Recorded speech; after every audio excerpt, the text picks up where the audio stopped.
Good evening, everybody, and welcome to the Bronze Reaper podcast. I'm your host, Rosalind Perkins. How you doing, E. William? How you doing, EL? We got a great episode today. Give me a second. African Union trying to steal Black-American reparations. That's what we're going to be talking about. Today is going to be a good day. Oh shit! Why you say I'm lying on Tariq's chat? Texas Bethel, man. Why you say I'm lying? You are lying. I'm gonna give you the best advice ever, and this might sound foul, Kwame. I heard this from a few people, but I have to say it now. I have never, ever met an African that had good intentions. I'm going to say that. I have never met an African that has good intentions. But you was lying. You was lying, Kwame. You was crying and you was lying and you was deflecting. I actually seen a new episode of you. Nasty work, Kwame. I'm going to tell you that. That is nasty work. I'm going to say this. I personally do think Pan-Africanism is white supremacy. With your actions that you showed and the disingenuous topics that you was having, we can talk about it if you want. You know we got a full hour to talk about it, and I got a reaction video of what I have seen. And I can tell you what I said was nasty work. I can tell you. There's no problem. I definitely agree 100%. Yeah, I have never met an African with great intentions. Never. But we can definitely talk about it. I will tell you. Give me a second, everyone. I gotta look at something.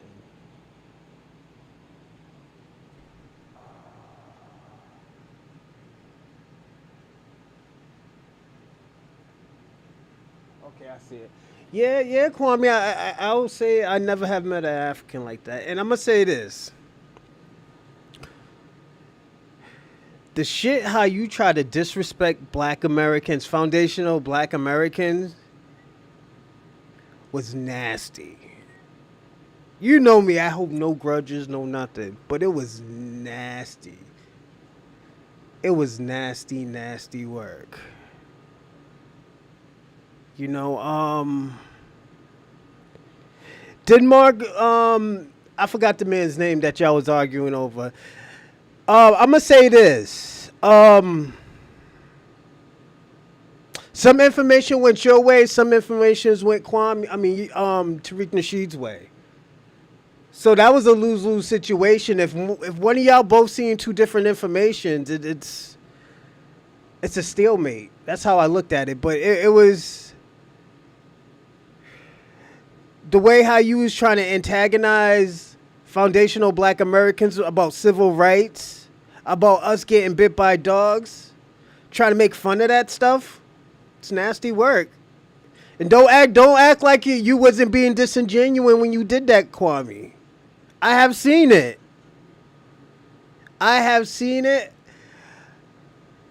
No, you don't appreciate Black Americans. And I gotta be personal. Yo, Kwame, you just appreciate the benefits that you get from your Black brothers. Just admit it.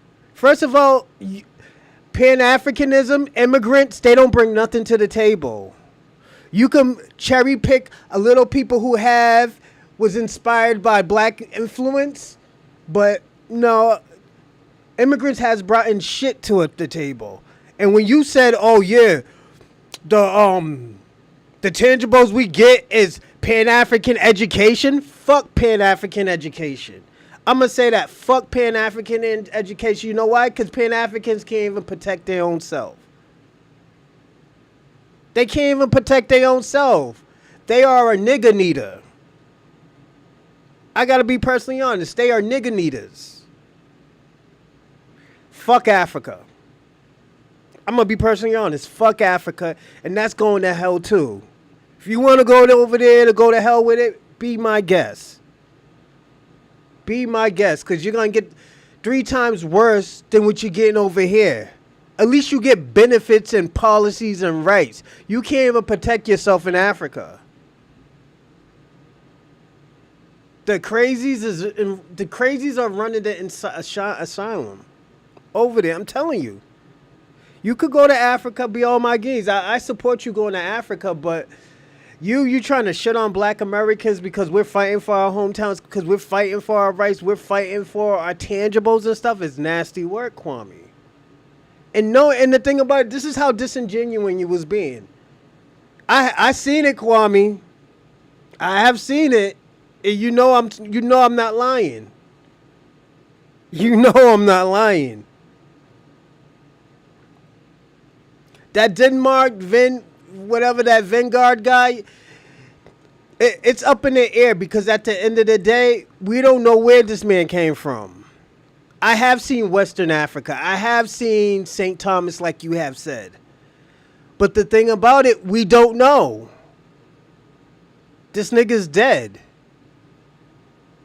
But the thing about it, you will fuck over Black Americans just so your people can look better than us.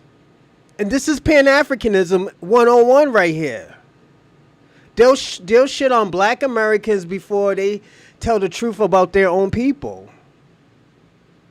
Fuck African Union. This is why we're talking about them. They're scumbags too. They ain't no better than Akon. Let me tell you something, Kwame. This is why you do what you do. I gotta be personally honest. You do what you do so at the end of the day, so you can still keep on collecting the benefits that you get as a title of Black. Knowing that y'all never been Black, knowing that y'all never said that y'all fuck with Black people. When we used to tell y'all was Black, y'all used to say, we're not Black. I am Jamaican, I am Haitian, I am Dominican. I'm from what? Brazil. All this other shit. Now all of a sudden we agree with you. There's a problem. There is a big problem. And the problem isn't Black American. It's y'all. It's y'all begging asses. Y'all scheming asses.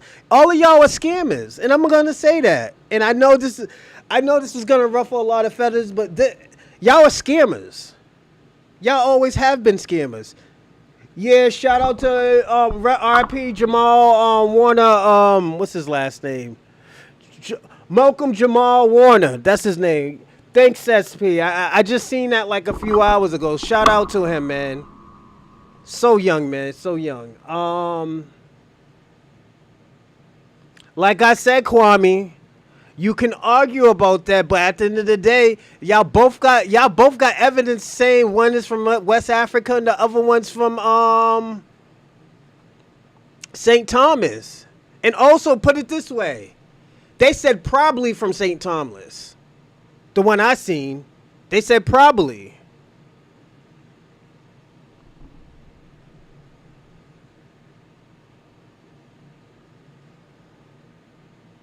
Then you try to shit on all the accomplishment of Black Americans and shit. Yo, Kwame, that was nasty work that you did. I'm going to be personally honest. You know me, I'm not mad about it, but at the end of the day, I got to call you out. I got to call you out for your, what you say, fuckery? Yeah. Yeah. That shit was nasty work, Kwame. Oh, yeah, that was nasty work, what you did. You shitted on people's legacy that got you over here to this fucking country because you couldn't make it in your shithole country. Your country's a shithole country. It is. Let's talk about Jamaica. First of all, y'all can't even go on all y'all beaches. Second of all, the Indians and the Chinamen's taking all your resources. Let alone the white man from England. Then you started talking about, oh yeah, we fought for our independence and stuff, not knowing that you got your independence in 1960. You shit on Black Americans, then when you found out that we got our independence before you. Then you try to make this. Then you try to make Black Americans look like they were just begging to get out of fucking slavery, like there wasn't no fucking revolts. Not knowing that's the reason why they let us out of slavery. There was too many revolts. Too much of these white supremacists getting killed on their own property. That's why. That's why they didn't want us to go to your country anymore. That's why they stopped sending us there. Then let alone you find out your country is the origin of buck breaking. Y'all was getting fucked in Jamaica. Your ancestors was getting fucked in Jamaica by white daddy. This is why y'all respect the queen and the king so much.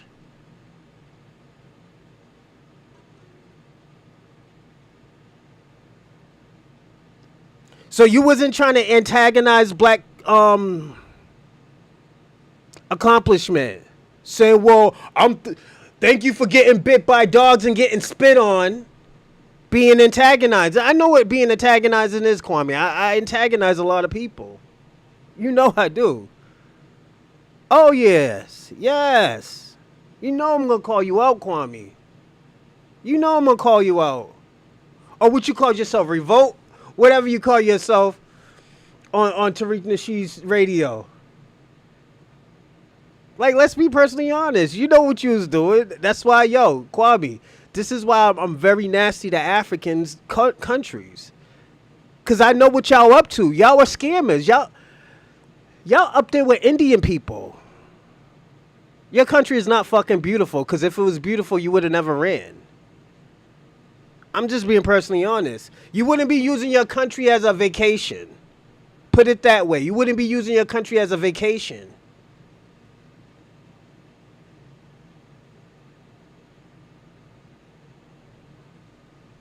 This is our country. We've been telling this is the disingenuous stuff that we talking about. This is why we want to delineate from y'all.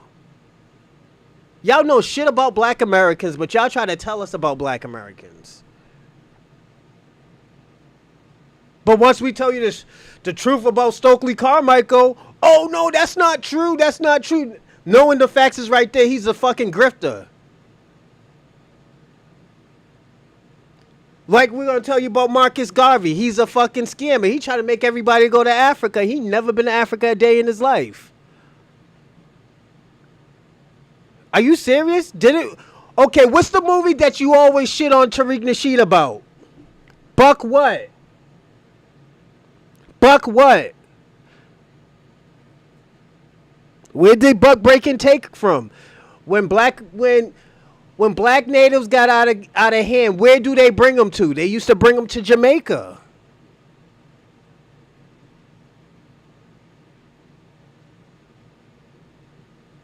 They had the African. Then after that, y'all want us to go to Africa, to the people who sent 4% of those people to America, who sent people to your country, to send people to Haiti, Brazil, Latin countries. You want us to go back over there and help them devils. They are the devil. I'm gonna go that far and say they are the devil. The worst devil is the devil who has the same skin color as you. That's the devil. Those are deceivers. When I say devil, they are deceivers. Kwame, you know I'm telling the truth. Why do y'all hate homosexuality? Why does Jamaicans, out of all Caribbean countries, why does Jamaica have the biggest problem of homosexuality?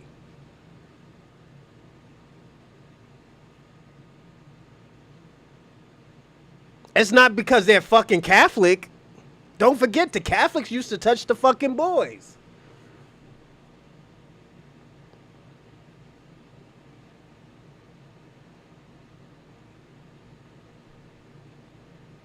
Yeah. They were getting in your doodoo maker, man. They were getting into your people's doodoo maker, my nigga. That's what they were doing.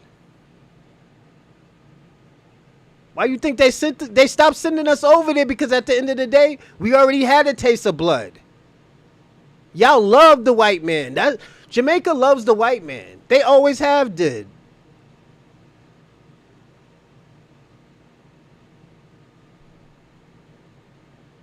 So the fuck what? It doesn't matter. Like, you fighting over shit that motherfuckers don't care, Kwame. Being a president, you're just a chump in the front. That's it. You don't really make policies like that. You still have to go through a whole system, Kwame.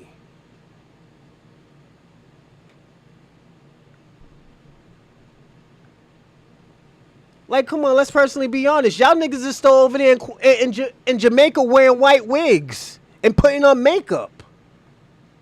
Are y'all serious? Let's let it on. Let's not talk about fucking colorism.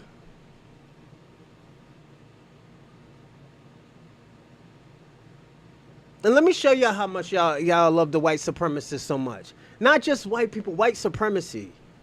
When Queen Elizabeth died, the bitch who stole all your brethren's antiques from Africa, y'all cried. Y'all fell on the floor.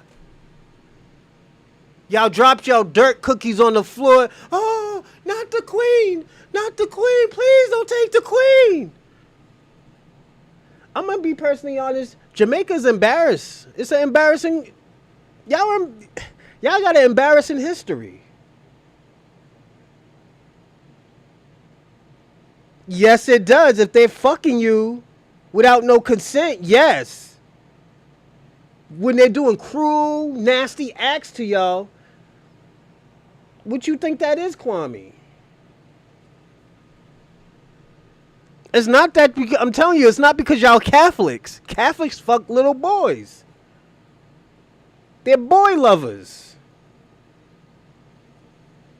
Let's be personally honest, Kwame. We could talk about the history of Jamaica. You talk about Jamaica like it's the most developed country ever. Your country's not even more developed than fucking Rhode Island. Let's go even farther. Your country's not even more developed than fucking Idaho.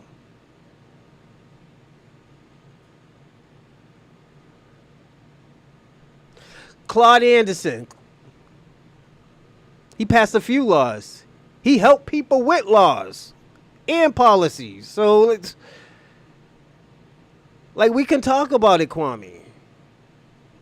Like, you thinking this is a competition, but at the end of the day, this is why we want to delineate from you. Y'all are the devil. Like, let's personally be honest. Y'all niggas is the devil. When I say the devil, I mean y'all are deceivers. Y'all always have been deceivers. Y'all never wanted to be a solidarity with Black Americans. Y'all never. Y'all just wanted the benefits. This is the envious mentality that come out of y'all. If y'all can't get it over your country, oh, I want everything that they got.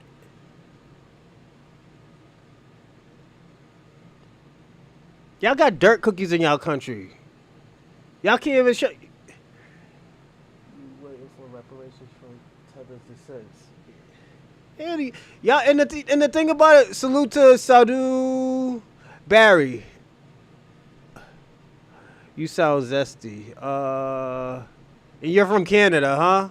Okay. Let me tell you something about Canada. Y'all eat moose meat. That's all y'all can eat. Y'all had to flip. And you're from, I know what? I think I've spoken to you before. You're from Jamaica too, huh? Yeah, you are. That's why you fled your town, huh? Instead of you got kicked out of America, then you went to Canada. You still say A? Y'all don't drive cars, y'all drive mooses. Y'all don't got police, y'all got the Mountie. You're a degenerate country like England. You're a wannabe England, actually. Let's personally be honest. You're a wannabe England. And salute to you, man. Thank you for being on the show. But for me, talking about my voice, come on, man. We know where that came from, Canada. And you got a little boy in your closet. We know. Oh, shit. The money with the... See, Kwame, this is what I'm talking about. We need a delineation. And the thing about it, I'm glad they're doing the delineation 2030. So you're gonna see all the degeneracy that Jamaica does. All the kidnapping, all the chopping up people, all the pissing in the streets. You know, we're gonna see all of that. See who really have jobs, who's really doing work. Cause let me tell you what you did too.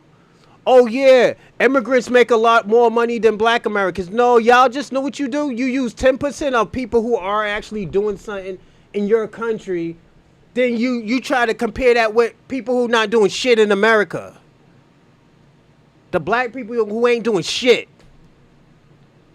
That's what you do. Like, let's personally be honest. You know I'm ready today, Kwame. Salute to you, but you know I'm ready today, man. You know I'm ready. Most of y'all niggas don't even have jobs. Most of y'all live off of old senior citizen white women. In Jamaica, yes, y'all Jamaicans do that. Let's personally be honest. Let's personally be honest. Then you talk about, oh, I'm going to Africa. Nigga, you ain't going to Africa. Nigga, you go to Africa, you gonna come right back. Africa is a vacation to y'all Pan-Africans. Y'all not moving to Africa. Just like your country in Jamaica, it's a vacation spot. You'll never move back to Jamaica. You'll fight before you ever go back to Jamaica, Kwame. Let's personally be honest. There ain't shit in Jamaica. We could talk about all the foods and all that shit, everything. Only the riders live in Jamaica. You're just not a rider, my man. Ain't nothing wrong with that. But we got to talk about it. That's why I say, yo, that was nasty work you did, Kwame. You knew I was going to call you out on that. You knew I was going to call you out on that. Then the thing about it, I had to do research on that African Union shit you keep on throwing out. Them niggas are scammers. They're trying to do what Ayanna Presley's doing. They're trying to hijack fucking black Americans' reparation because y'all country is poor in Africa. Why you think they want that over $1.7 trillion that black Americans bring in? Why you think they want that? Why you think Essence wants that? Why you think Essence try to get a hand in that? Ain't nobody want that bullshit that them niggas be trying to sell people. Like, let's personally be honest, Kwame. Let's personally be honest. Y'all are not our people. Y'all have never been our people. Y'all always have been the enemy. Y'all always have seen us as the enemy. Yes. Just use the available status to prove black immigrants make more money. Black immigrants don't make that much money, my nigga. They all live like 20 in a house, paying, what, $3,200 in rent? Niggas sleeping on the floor and in the bathroom. And nigga, come on, Kwame. Let's not lie. Don't talk about Jamaicans if you don't know about. I know about Jamaicans. I fucked enough Jamaican girls to know. And salute to you, Jermaine Rowe. No, you have a opinion to say what you need to say, and you know what? I'll support it, but I don't agree with that bullshit. Let's talk about it. Let's talk about it. Cause you can't use the best 10% to go against blacks' best 10%. We will triple lap you. We will triple lap y'all. What, our success versus your success? Are you serious? This is what we're doing. We're gonna lie? Then when we start, oh no, you can't bring up entertainers. You can't bring up celebrities. You can't bring up businessmen. What you want us to bring up? Niggas who just makes $100,000? Come on, come on. They're scammers. They're trying to hijack fucking black Americans' reparations. Their country is poor. They're piss poor in fucking Africa. Look at Akon City. I'm gonna show you a picture of Akon City, alright?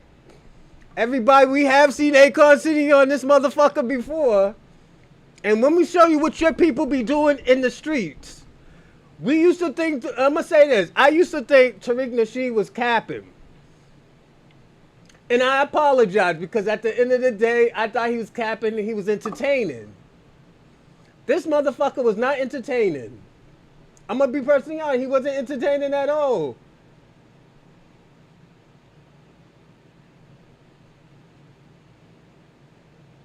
Give me a second, everyone.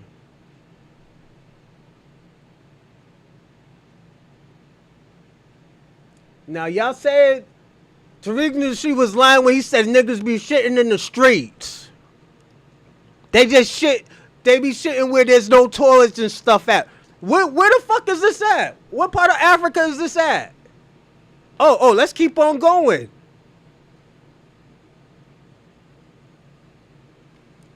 What the fuck is your people's doing, Kwame?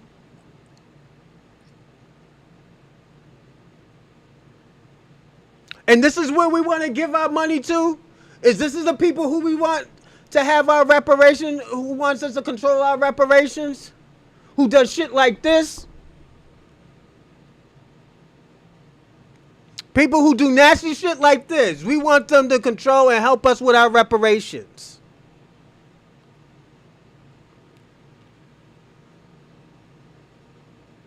This is Akon City. This is Wakanda. This is the Wakanda that everybody's talking about. We ain't gonna keep on doing this with these people. We can't keep on doing this with these people. They ain't gonna keep on playing in our face. We got African people talking shit about us like their country's better than our country. Like their country's better than our fucking projects.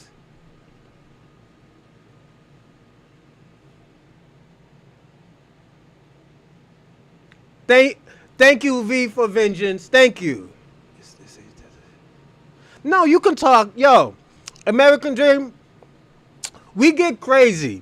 I'm going to say this. We get crazy. We talk shit and stuff like that, but at the end of the day, after this show is done, we still fuck with y'all. We still have respect for y'all.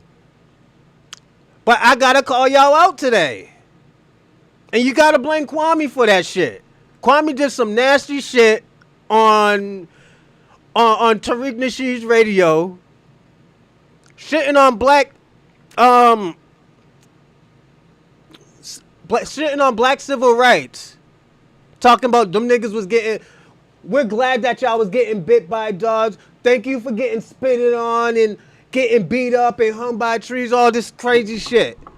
Now I gotta kick y'all back in today. If you're a tether. And the thing about it, you're not a tether because you're an immigrant. You're a tether because you're a sellout. Oh, no, I'm just kicking in his back today, V for vengeance. Oh, no, I want to kick in his back today. Kwame knew I was on something today. Kwame knows I was on something today. I seen that shit. I was like, damn, Kwame, that shit was nasty work, what you just did.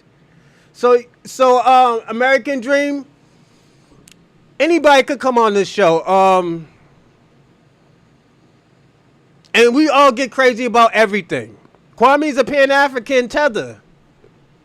You see him on Tariq Nasheed radio all the time. He's a good guy, but we got kicking his back in today. You know? Oh yeah, I forgot to give my shout outs too. My fault, everybody. Shout out to E Will. Damn, man. Yeah, damn, damn, Kwame, you got me turned up today. Shout out to EL, E Will, Kwame, SB, Tamarka, Yergsburg, I said E Will. What's the Canadian nigga? Sadu Barry. Yeah. American Dream, shout out to all of y'all. Shout out to Del Monte Greenby, yeah. Yeah, I heard, man. R.I.P. to Malcolm Jamel Warner, also known as Theo Huxtable, you know, or Malcolm and Eddie. You would say shit like that. Yeah, Kwame, tell the truth. And like I said, yo, everything is fair game, but don't get mad if people call you out. Don't get mad when we say like, yo, y'all niggas eat dirt cookies at y'all in y'all country. Y'all getting run out by fucking little 5'2" Asian people. And Indian people who don't wear deodorant. Kamala Harris's cousins. Yeah, it's shine time. You know, it's shine time, you know? The white man. Yeah, man. Yeah, it was ugly. It was nasty work. I was like, damn. Hold on one second. Yeah, man. He knew what was up today. He's like, damn, man. He's like, yo, I was lit today. Yo, I got them niggas going. I was like, yeah, man. But niggas got to kick you back in today. I had to tell you, yeah, niggas got to kick you back in today, man. You know? Yeah, niggas got to get on your bumper today, Kwame. It was entertaining, don't get me wrong. It was entertaining. But it was nasty work at the same time. You know?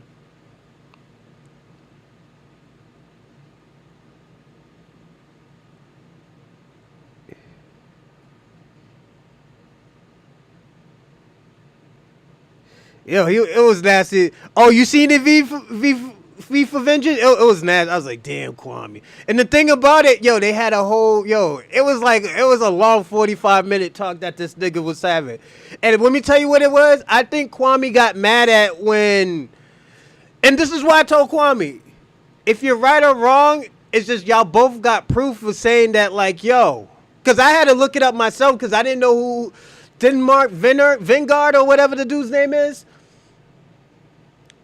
It said he's from St. Thomas, but there's other evidence saying he said probably from St. Thomas. So I'm just saying, I don't know. I told him, I don't know. It's like, it's both of y'all right. Y'all both got sources. You know, I can't be like, oh, yo, I can't just pick both sides. I said, yo, you should have just, and I said, yo, you should have just took it as a stalemate.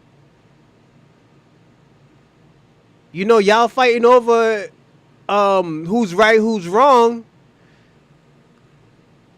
It's just, at the end of the day, this is what I say. If you're saying everybody's African, and this nigga's saying that he's from West Africa, and you saying he's from St. Thomas, why the fuck does it care if you saying both of them niggas is African anyways?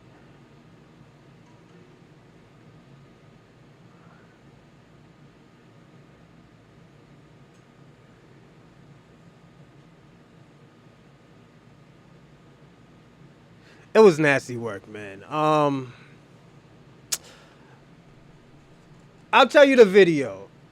It was nasty, nasty work.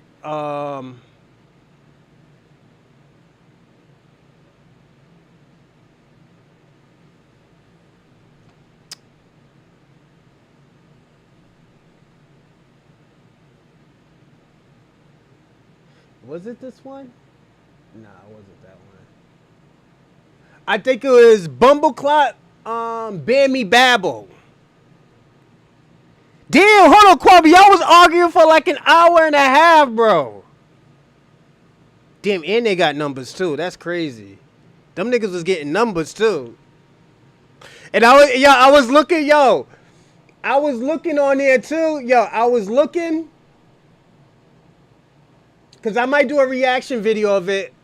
You know what? V for Vince, I'm gonna do a reaction video of it on Thursday.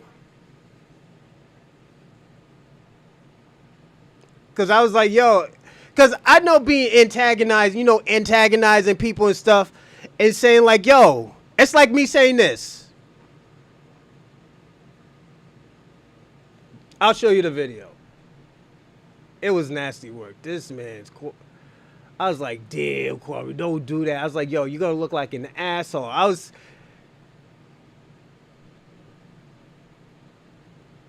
this video. Yeah, it's like an hour and a half. I'm like, damn, no, Kwame, don't do that. I was like, yo, this is why I don't get, and this is why I always tell Kwame, I don't get how you shit on Black Americans, then you want us to help with solidarity. You know? You want solidarity. The solidarity, that shit is done. There ain't gonna be no solidarity. We already know how Africans feel about Black Americans. We know how Caribbeans feel about black people. Yes, we have allies, but at the end of the day, we can't save these other people. We can't save these other people. I see the post. I haven't watched it yet. Yeah, it was nasty work. I was like, damn, Kwame, don't fuck it up. And the thing about it, I think Kwame was doing actually good. I think he was actually doing good. Then I was like, it just went left. I was like, damn. I think, and this is why I said, I think he got mad when he was talking about that Denmark, or when he was talking about how, and I tell Kwame this all the time. I was like, Kwame, I think Stokely Carmichael is a grifter. Marcus Garvey is a scammer. I've been told Kwame that. I was like, yo, a lot of people think they're scammers and grifters. Have they done some good? Yes, they have done some good. But at the end of the day, some people don't look at it like that. If you keep on going, if you can't stay in one organization and get it completed, you just go into an organization that's getting popped off. I'm going to copy that video, and every time Kwame comes up, I'm up. Yeah, do it. Oh yeah. Oh yeah. It was. I'm gonna do a reaction video to that. Shout out to Kwame, but we got to do a reaction video. We got to kick it back in, man. We got to show that video. Then let me tell you what's so bad about it is, I be seeing y'all in the live chat watching the videos too. I seen Best Hair Braider on there. I see Infinity 74 on there. Who else I seen on there? I seen a few others. I'm reminded of the scene in Sugar Hill. Yeah, Akatas. Yup. Akatas. That's what you talking about when they called us. And Akata isn't, oh yeah, a lost animal. No, it means cotton picker. That shit means cotton picker. Don't let them try to change the definition so that them niggas don't look bad because they need help. Nah, fuck that. We know what a kata means. It means a cotton picker. You know? Let's personally be honest. And I'm being personally honest. This is how they feel about us. You know? This is why I said it took Tariq Nasheed to get under his skin for Kwame really tell people how he feels about black people. To antagonize them. Oh, thank you for getting spit on. Yo, it was like, yo, what the fuck? You should have just said, thank you for your hard work, but I don't think you could have just did that. But you wanted to be antagonizing. I know what I antagonize the people a lot. I've been doing this shit for almost 15 years. I know what antagonizing is. It was crazy. It was nasty work. Oh yeah, it was nasty work. Then yo, the funny part was too, he was like, yo, I'm from Tether, Tether, New York. I'm from Tether, New York. I was like, oh my God. Question for you. Who's the biggest enemy to FBA, white supremacies or Tethers? Both. This is why when people always talk about the Jews and all that other stuff, they're still white supremacists. And white supremacist is a system. So a black person can be under white supremacy. He can be under the system of white supremacy and be okay with it. That's why we had house niggas. You know, Paka. Katin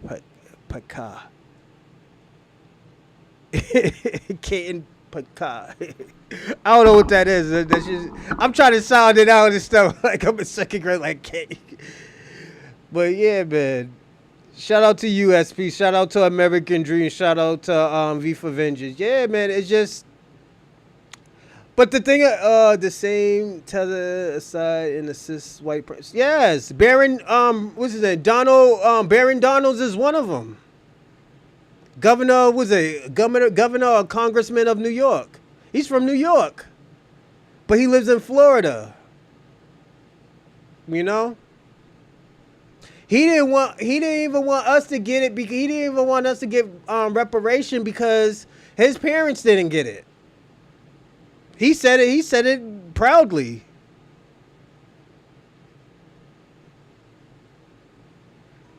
You know, back again with the bronze redneck. Salute to Shabaka. What's going on, man? Undercover tether, man. Undercover Democrat agent. The FBA exposure of self-hate and silliness, where we do they get you clowns from. You need to study, brother. You might learn something. Hey, you know what I'm reading now? Shabak, I'm reading this book right now. I was waiting in the mail to get it. It's actually a good book. But yeah, I'm gonna read another book over here. There's a few books I haven't read yet. I do want to say this, Shabaka. That African Union is nasty work. All of a sudden now y'all want to fight for reparation. This is your peoples. This is your Pan-African community. African Union is your Pan-African community. What y'all doing is nasty work too. Y'all trying to take that power, what was it, that 1.7 spending power from Black Americans.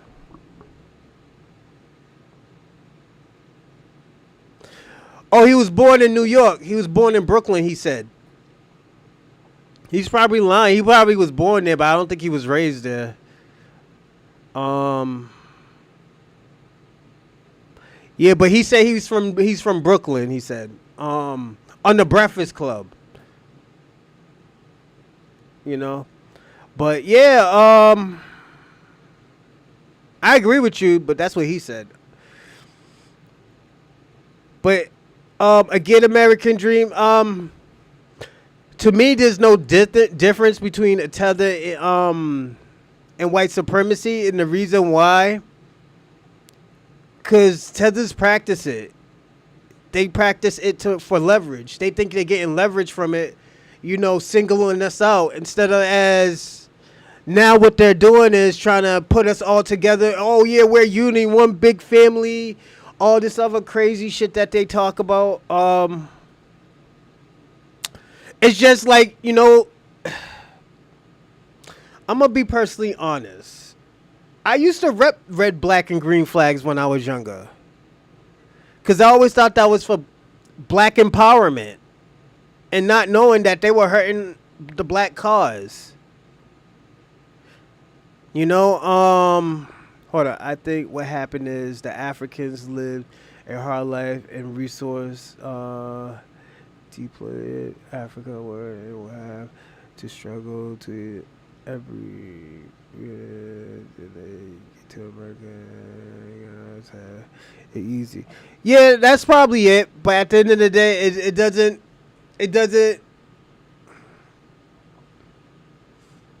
They don't get a pass because they've been through what they've been through. They really didn't have to fight nobody because they're the majority. Only thing that they're really fighting off is flies. You know? Yes, tethers are victims of yet white supremacy no more than a coon is a victim of it. But still works against their own. Yeah, facts. You do not do nothing. You do nothing. You get nothing, even though I don't totally agree with the AU reparation. cannot be achieved by a baka or a bunch of silly niggas who think they better than their family. Y'all nuts. Shabaka, you know you're half right on that one. I don't even think I agree with you what you said about AU. They been not right. And the reason why they haven't been right is because they stealing. This is this African mentality, and you know what this is. The less work that they can do and the more that they can profit, they're happy. This is why I told you last time, Shabaka, Black Americans are a warrior class. I always told you that. The reason why I told you that they're a warrior class, because we don't mind putting in the work. We don't mind making sacrifices. You know? Like, we make sacrifices for everybody, Shabaka. But when they talk about our sacrifices, what do they do? Oh, we gave Coakley Star, Mike Carmichael was there, Marcus Garvey was there, Malcolm X is half Jamaican or Guyana. Nigga, his father is a fucking southerner, a sharecropper. He picked up after his father's culture. And y'all steal that culture. Listen, people, if you think that Trump is going to allow Africa to steal 1.7 from America, you are crazy. You're right, Andrew, but Donald Trump is he's just a chump in the front. He still has to go through Congress. This is why he wanted to shut down the government, because they were giving him a hard time about certain things that he wanted to do. Yes. It doesn't mean that it can't be done, but Africans are trying to get some money too. Don't forget, Africa's fucking poor. It's a poor fucking country. All their resources go to Europe, goes to the Western cultures in Western countries. Because they didn't fight for their countries. They talk about, oh yeah, we had independence at this time and yada yada. Okay, but they still stealing y'all resources. It took. We could talk about, put it this way, we could talk about Haiti and them being the first country to win, their independence. But technically, they didn't get independence until the 1940, 1960, because they were paying reparations to France. Like, we don't talk about that, but they were paying reparations to France, and that's 250 years. Like, we actually did the work. We've been in every war. We killed people on these plantations. We set revolts. We had creation, ideas, inventions. We are more pure Americans than anybody in this fucking country.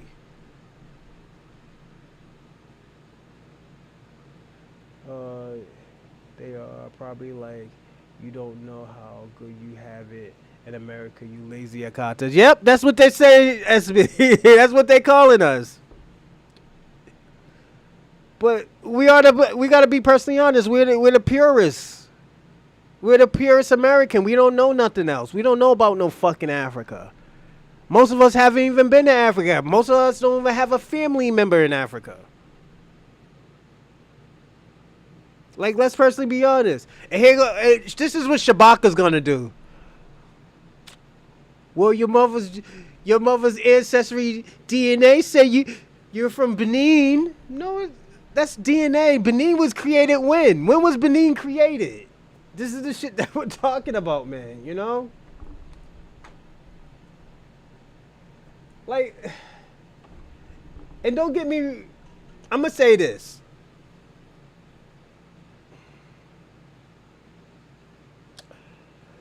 I give respect to Benin. At least they fought. They fought. And they lost and they bombed their whole tribe and took everything. I could respect that from an African. But not fighting and just letting these motherfuckers take you. Like, let's personally be honest. Benin fought 3 different countries. We could be personally honest about that. Africa is poor, or not the poor. France is begging. France is trying to get them Africans out that country. You know?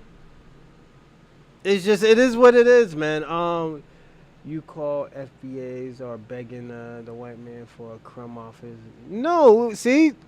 This is why we will never want solidarity from y'all Pan-African Shabaka. You're the problem. You're the real reason why we would never want, no solidarity with y'all. First of all, y'all act like y'all know what to do with some fucking money, knowing damn well y'all Pan-African don't know what to do with shit. Y'all still can't build one fucking school in New York. Y'all can't build one motherfucking school in New York, and that's sad. If Africa truly cares to have a genuine connection with foundational black women, then they would have created 53 countries and they try to give us a raggedy ass Liberia. When motherfuckers went over there, they came right back to America. Say, oh hell, we're not starting from this. We're not moving to Africa. Why would we move from a developed country to move to another underdeveloped country? Our ancestors just built this country. It didn't even take us fucking 200 years to build this country. But now you're gonna tell us, yo, we need to go rebuild Africa, and there's like billions of people in Africa. These niggas can't figure this shit out, and they send all these fucking Africans over there, and we hear, oh, they're so smart, they're hard workers, and they know how to figure it out, and they're so educated, and they can't build anything. What's up with this New York? What do Pan-African schools gotta do? Pan-Africans can't build a school. Do you really want to trust them with our reparation money? What's up with this New York? What do Pan-Africans are still trying to build that Marcus Garvey. Pan-Africans is still asking people, yo, still donate money to this Marcus Garvey school. While we just seen this man over there in Ghana getting his dual citizenship, talking about he's looking for another wife. I don't think we want to give no Pan-African out no money. You know nothing about Africa. I don't want to know anything about Africa. You said it. Yeah. Dr. Umar is building a Marcus Garvey school in New York for 15 years, 10 to 15 years. That's not New York. Oh, hold on.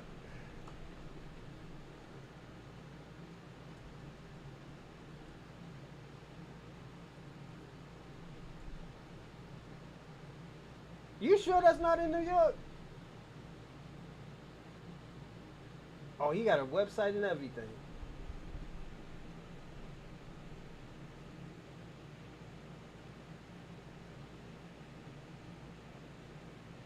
Oh no, this dude is a pure scammer. Give me 1 second. I swear I thought it was in New York. No, he's... Yeah, Dr. Umar said it was in New York.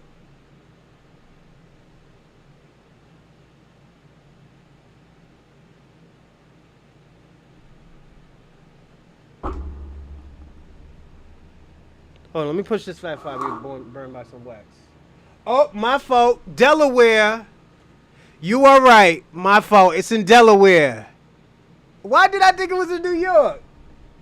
Oh, because he's always in New York. You are right. That shit's in Delaware.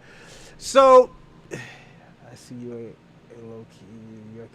Oh, no, I love New York. I love Soho, and I love y'all women and food. But other than that, nah, I'm not going to New York. I lived in New York for 2 years. I don't want to go back. Yeah, I just said that. Yeah, I just said Delaware. I lived in New York for 2 years. I'm not going back. I'm not going back. And plus, y'all wilding right now in New York. Yeah, y'all wild in New York. When I was going to Jersey, there was niggas selling fruit on the highway. That shit was with their baby, yeah. Nah, no, he's not. Yeah, he's in Delaware. Yeah, I just looked it up. You're right. That's why I said my fault. But I thought it was in New York, man. That shit looked like it was in New York where he was promoting this shit. So that's my fault. It's in Delaware. He's a Philly cat too. Hold on. Yeah. Wilmington, Delaware.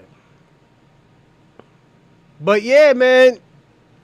Yo, this Pan-Africanism, man, it just doesn't work, man. That shit doesn't work. You are stupid mistaken that Dr. Umar is not representing of Pan-Africanism. What was the closest Tariq? Well, Tariq adds on a lot of things. He built his own media company. He contributes to people, definitely, to people's art. He built, did he build a school or? Oh yeah, he built a well so y'all could get running water in y'all African countries. Yes. His work is getting taught in colleges. That's actually a study. The things that he studies about, the people that he put on Dr. Umar for y'all. When did we see Dr. Umar? On what? Hitting?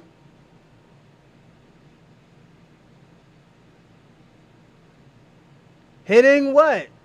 We seen Dr. Umar on Hidden Colors. He was spitting crazy facts. Everybody thought like, yo, we're about to rise. That shit ain't nothing. He sold wolf tickets.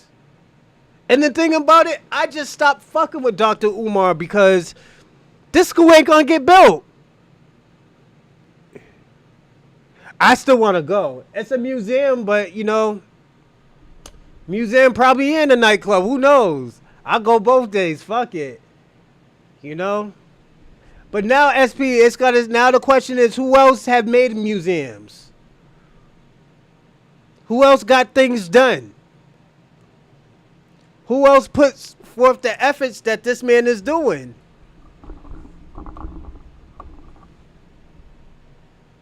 Let's personally be honest. Put it this way. I'm going to say this. Let's say no black people put in no type of effort. What has other people have done to help black community, to help the black community? Even though we shouldn't be looking for help, because nobody never really help us like that. As a collective, none of y'all really don't help us like that as a collective. Y'all help us steal. Y'all help us destroy some shit. Yeah, because you get free shit. But nobody really helped us with anything like that. Nobody helped us with no policies. Nobody helped us with no tangibles, no laws. No, nothing. And policies and laws is kind of the same. They're similar, but there is a difference. So let's personally be honest. We can't get shit done. And like we're watching people crash out because they're not getting help. We're watching people crash out because they feel like they're entitled to get help. They're calling us monsters because we're doing self-empowerment and self-love. And people have a problem with that. People have a big problem with that. And I want to thank everybody who's coming into this show, even you, Shabaka. You always, have great arguments. V for Vengeance, definitely you always got great arguments, man. Definitely you. SP, you too, man. I always look at you from a side where you are nuts. I just gave you a shout out and you're still talking about Tariq Nasheed. Jesus Christ.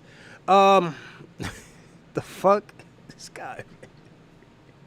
Shout out to Shabaka again. Just shout out to all of y'all, man. I'm gonna go through this list when it's over, but I got this great video that I found probably like yesterday or this morning.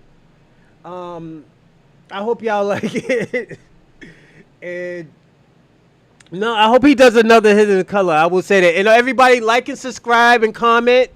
And if you want to support the channel, oh shit, that's what I forgot. He's gonna talk shit to me. I'm sorry, everybody.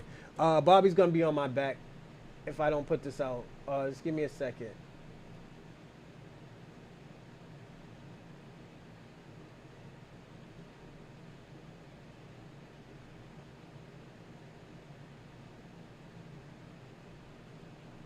Okay, take that off.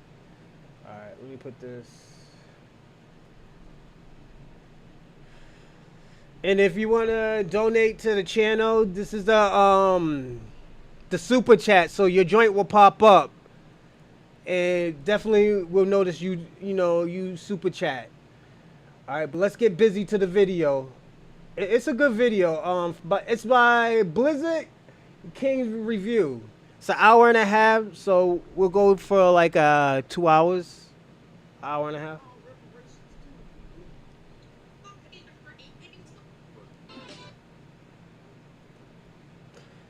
Shout out to Hula Gang. Sorry, it's Uncle D. What's happening? What's happening? What's happening? Y'all check out these videos, and I will be right back.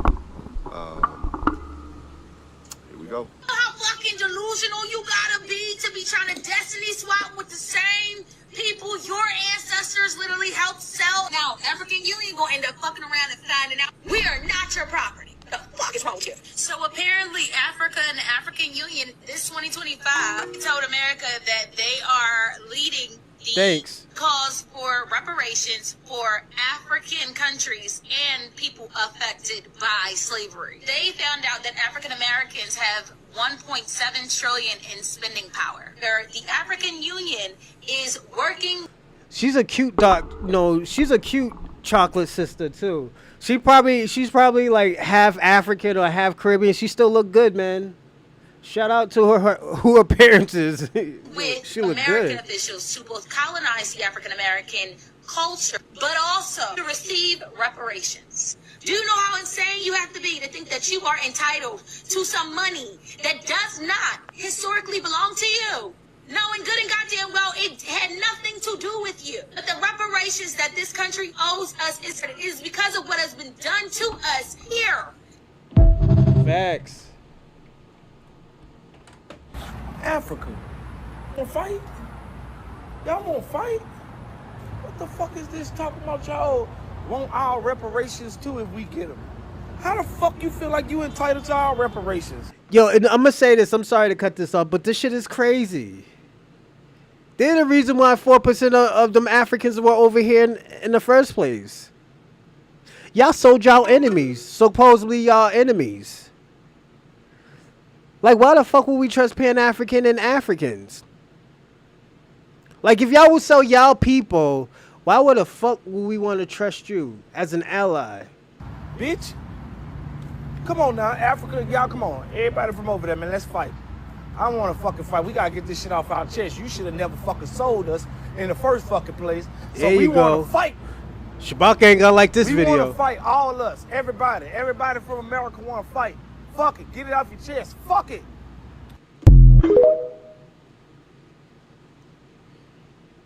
Baby, whether you feel like your ancestors came over here through the Atlantic slave trade or they migrated here on their own accord, let me tell you, it is time for us to tap into our business. Africans is working with American leadership to tap into the black reparations.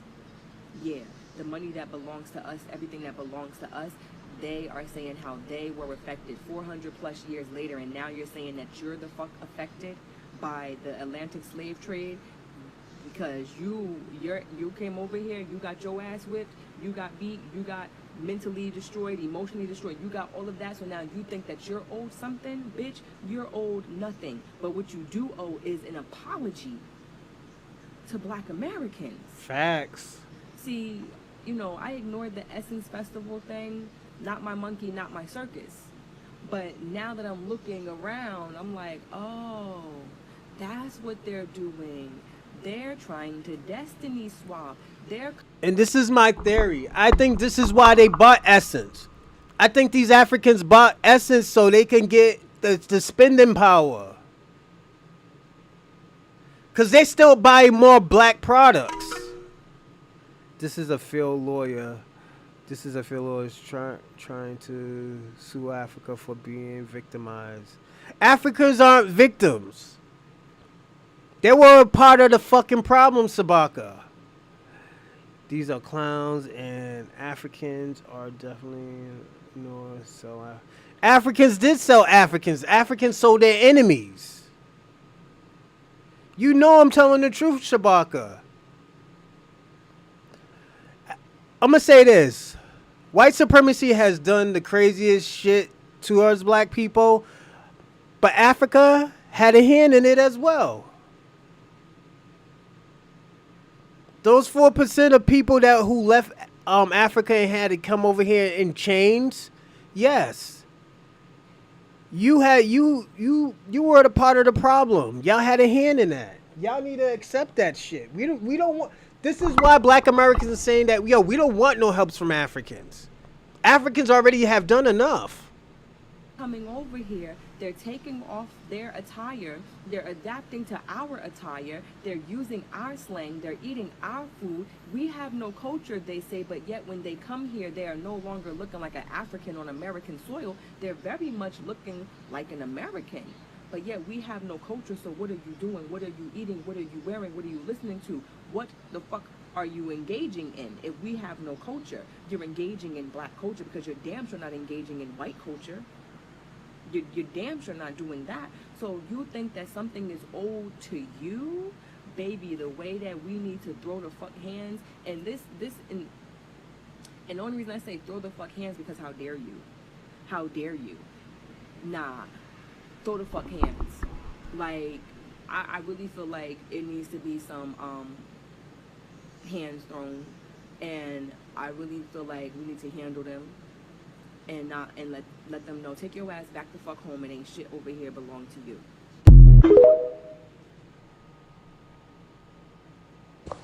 Hey, what's up, beautiful people? This is Dennis Sperling. Welcome to the Dennis Sperling Podcast. I know you all are not used to seeing me in my backyard, but, sometimes there's a need for a change of scenery, and since we're enjoying this beautiful weather, I wanted to introduction videos to people learning that African nations are now trying to, how should I say, appropriate foundational Black American reparations. In other words, the same people that sold us into slavery to European merchants who simply waited on the coast or made a short walk off of their slave ships into pens and quarrels, queries filled with Africans. Our Shabaka. So this is just my theory. They bought Essence for the name. Essence always has been a part of black culture. They bought the name of black culture. They didn't buy it. Oh yeah, we wanted. No, they wanted to buy the culture. So when you buy the culture, you could put any whatever you want in the culture. This is why people had a problem with Essence, the Essence Festival. This is why. And yes, we are right when they are right when they say, "Yo, we should have bought that shit." Black Americans should have bought that. But put it this way, I'm gonna say this: we did not know this shit was going on. We did not know this shit was gonna happen. Like, let's personally be honest. Motherfuckers just started getting hip 2 or 3 years ago. People just started getting hip 2 or 3 years ago, us fighting back. And let me tell you something, I gotta give credit to Colin Kaepernick. Colin Kaepernick told niggas, he was like, yo, I'm not gonna vote. When the Donald Trump and the Hillary Clinton shit happened, he said, I'm not gonna vote because you're not gonna make me choose one of the lesser evil. He said that. He was the one who said that, and people crucified him for that. When he was fighting against the bullshit that was happening to Black American. And we could even say he's not even a part of that cloak. But if he's seen it and he's saying something, that's better than a nigga who seen some shit that didn't say anything. This was the same shit that was going on in the 60s and the 50s. White women seeing black men hanging from trees and seeing, knowing that who did it and not saying anything. This motherfucking Colin Kaepernick is saying something. He's on these niggas' back bumpers like, yo, y'all watching this shit, this police brutality shit happen, and y'all ain't saying anything. Now we're looking at it like, yo, okay, these people are a part of this shit. The white supremacists is a part of this shit. These immigrants is starting to be a part of that shit. We're actually seeing that. The confirmed president by Nigeria, President Congo, Angola. Facts. Facts, V for vengeance. They're trying to convince them that they Should be compensated for our theft or sale when they're the ones that sold us. Some for as little as a hog's head full of rum. And so in a situation like that, I think we need to address it. But the first thing we're going to do is I'm going to let you check out a couple of these videos and I'll be right back. Make sure you like, share, and subscribe. And here we So down in South Florida, the black immigrants be calling the black Americans Yanks and Yayas. And they use these terminologies as a way to separate themselves from us. And I only think it's fair that we come up with a term to make sure we separate ourselves from them, especially when they get to talking like this. So a term that I came up with that I feel like fits some of these black immigrants, especially the ones that talk like this, the best is cuckoo. Y'all ever heard of a cuckoo bird? Cuckoo birds are birds that lay their eggs in other birds' nests, especially when that original bird is not home. And that original bird take care of the cuckoo bird babies as if it's one of his own, alongside its original eggs, original birds. And the cuckoo birds are very hostile. They take up all the resources.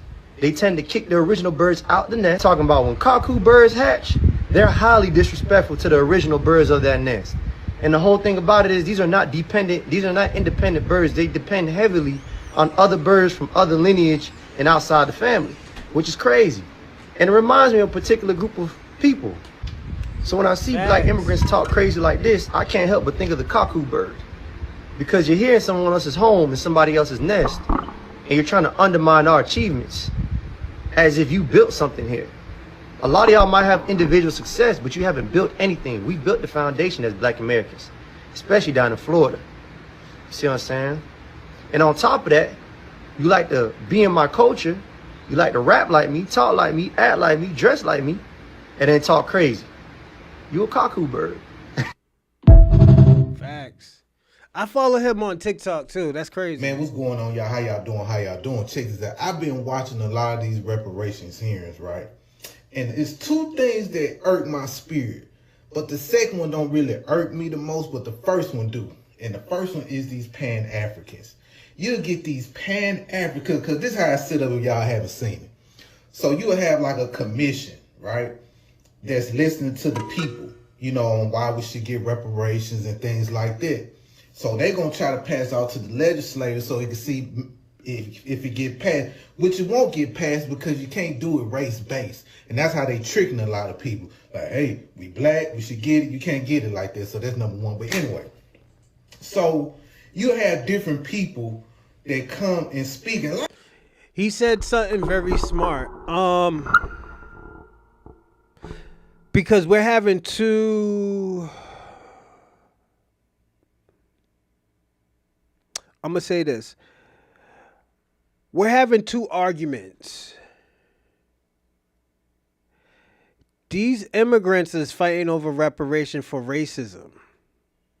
We're fighting over a debt, generational debt. Because that generation debt was our generational wealth. We didn't get paid for that. And what Africa's fighting over right now, they're trying to add this shit on with ours, but it's not a race thing. It's not a race thing. It has never been about race when it came for reparation.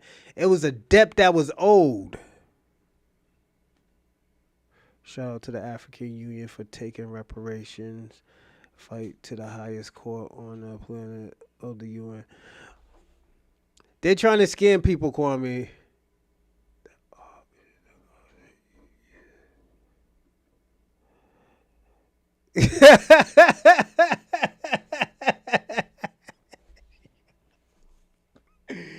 Yo, shout out to both of y'all. Shout out to Kwame and V for Vengeance. Yo.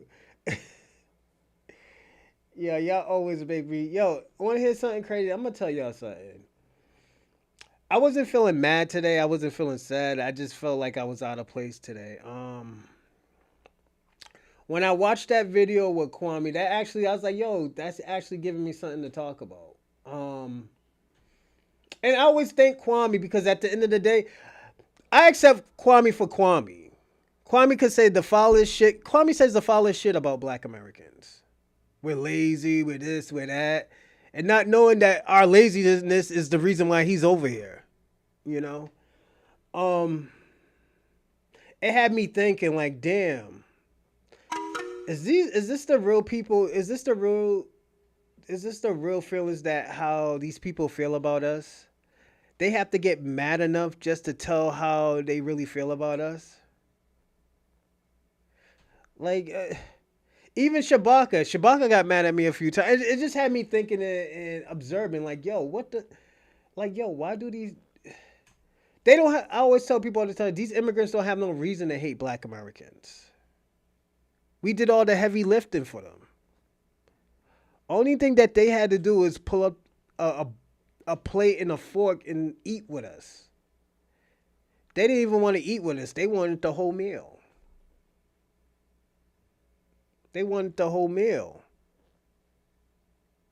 So it's just. That's why I say thank you, Kwame. When you do shit like this actually really makes me think. Like, this is why, you know what?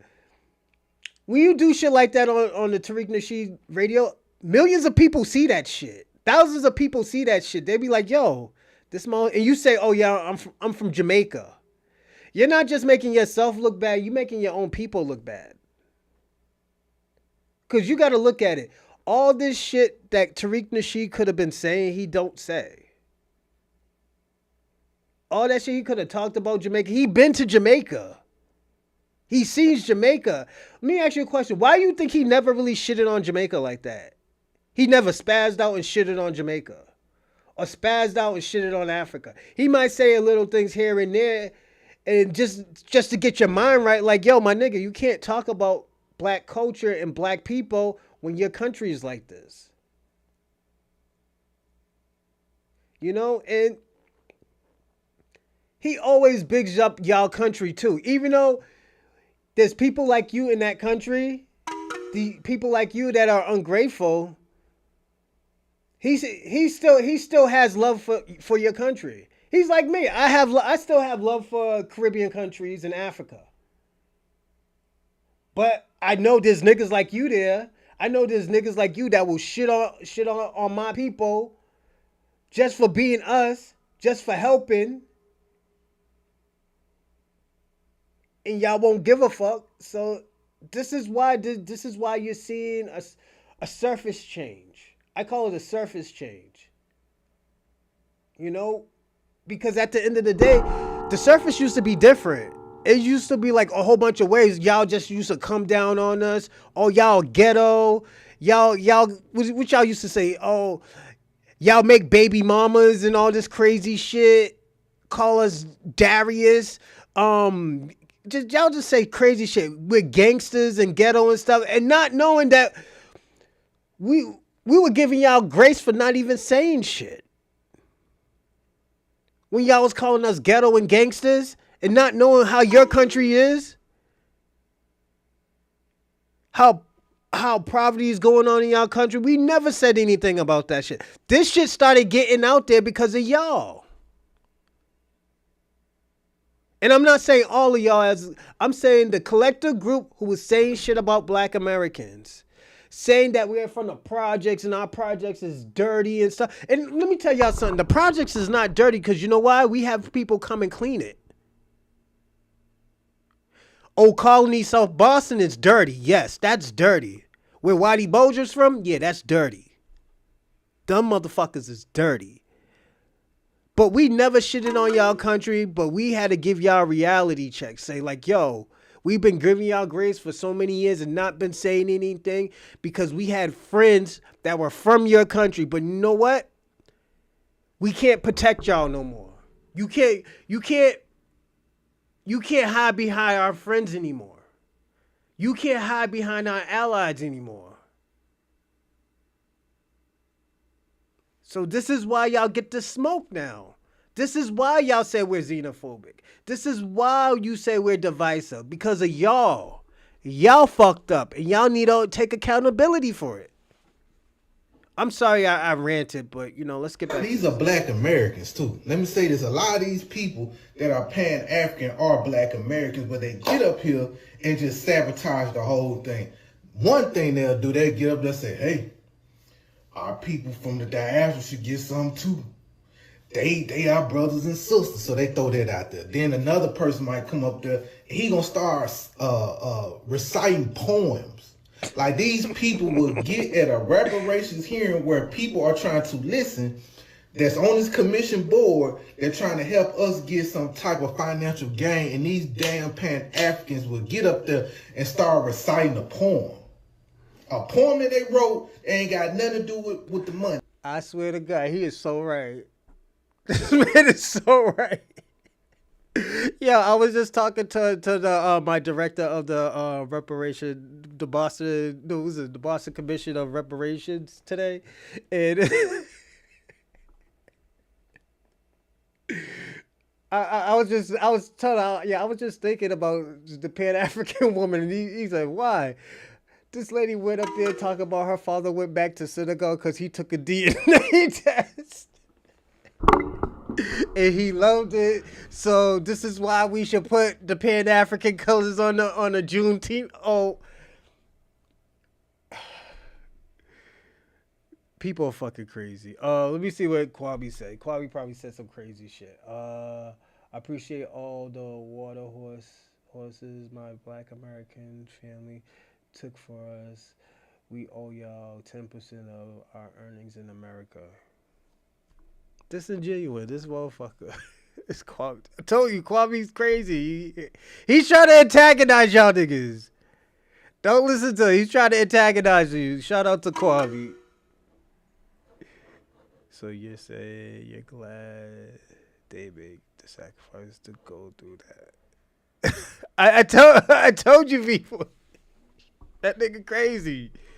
That's that Pan-Africanism shit. That's Pan-African. Listen to Kwame. That's Pan-African. That's Pan-African. Let me start before Kwame come out with a poem and a song and shit. And they ain't saying like, hey, we should get this for this, because if you could trace, they ain't talking about none of that. These Pan-Africans are time wasters. I promise they are. And we all know the tellers. I seen a lot of tellers come up there and speak on like how, well, we should get it too because we experience racism and you know, we be oppressed here. Okay, cool, y'all do. But y'all, that was y'all choice to come here. Y'all immigrated here. Mike, whatever it is, you immigrated here. We been here. Your grandparents ain't come from this land. I'll be right back. I'm gonna go get a cup of coffee. I'm gonna keep this going. Your grandparents ain't got nothing to do with nothing on what we built, what we fought for, and what we bled for here. But them Pan-Africans, though, they is a problem, especially them old ones. Them old Pan-Africans are just a waste of time. We ain't gonna never get nothing if they up there. Anytime I see somebody with a kente cloth on, or them garbs they be wearing, them brown and green and red garbs they be wearing with the hat, it's done. It's over for me, yo. It is over for me. As much as I go at the Democrats, I think Pan-Africans are worse than some of these Democrats that fake like they for you, but they really for the immigrants. These Pan-Africans are dangerous, bro. They are dangerous. I'm watching this guy. This is something important. Then you got other black people come up there. They talking about social issues. Nigga, forget yourself. You need to talk to social services what's going on in your apartments and stuff like that. You need to talk to social service about why your kid getting... This ain't got nothing to do with reparations. But shout out to the black people that stood on business, boy. It was a lot of black people stood on business. And the black people that stood on business, a lot of them people didn't want to hear that. They was upset up there. Shout out to New York, my Harlem people. But they was upset up there. They didn't like what the FBAs had to say. They didn't like what the Sulani people had to say. They didn't like that. They did not like that. And shout out to my black Americans that stood on business that day. And this is another thing I want to say before I go. Now I'm going to do that on another video. Keeping things into perspective, everybody who you see on the front line talking about reparations or dealing with the GOV and reparations commissions, and one, a lot of those PPL are cosplaying BLACK and then two, all of the true children of the Most High, the ones who know they're the real Jews, children of Israel, right? The GOV not dealing with them, not dealing with us. Hold on 1 second. African Americans are the wealthiest people on the planet, and also was chased by dogs and spit on and helped us. Kwame, we know all of that. But we know what you was trying to do. That's why I'm gonna say this, Kwame. Why you think that girl from New York, she was from the Bronx, she was Cuban, she would say, yo, what that man did, what you did was so fucking stupid. He would say, yo, that shit was asinine. She said that was nasty. She said all the stuff that Black Americans has done for us and sacrifice. Like, yo, she was saying that, yo, you shouldn't play with that shit, Kwame. Like, I think you need to watch that interview. I mean, I think you need to watch that shit over, man. Because let me say, like, yo, put it this way, Kwame. Say we switch position, we switch bodies. You was me, I was you. I don't think I would feel comfortable saying the shit that you said about your people. Like, yeah, we joke around because me and you are there, but Kwame, a lot of people seen that shit. And don't forget, you don't just talk for yourself. Don't forget, Kwame, on this show, why do you think I always call you the legendary Pan-Africanist? Because you really fuck with that Pan-Africanism stuff. But we also got to be personally honest, too, now, is this what Pan-Africanism look at Black America? Is this what Pan-Africans really think about Black Americans? This is why that guy said that, yo, y'all are a waste of time. Pan-Africanism is a waste of time. Especially when a black person is trying to get something or is trying to, do something. Yo, you don't understand, Kwame.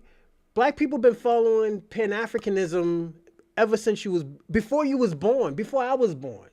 People were following Pan-Africanism. And there was a lot of people, there was a decent amount of people that was saying that, nah, don't fuck with that bullshit. Don't fuck with that bullshit. My people is from here. And y'all was like, oh no, you're from Africa. That's why now when you look at Boys in the Hood, I'm going to say this. When you look at Boys in the Hood, when that kid say, yo, I'm from Crenshaw, California. And he said, no, you're from Africa.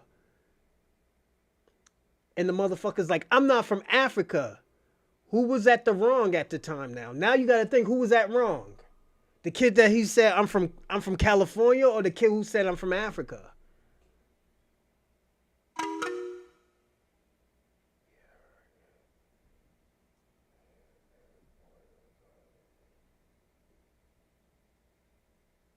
Yes.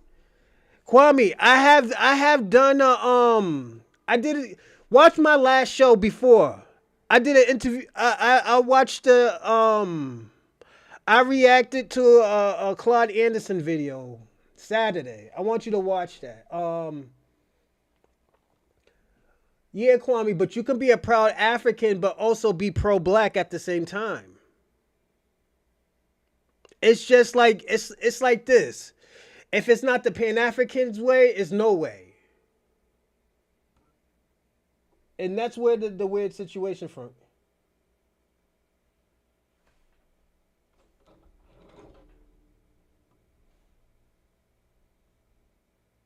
One second.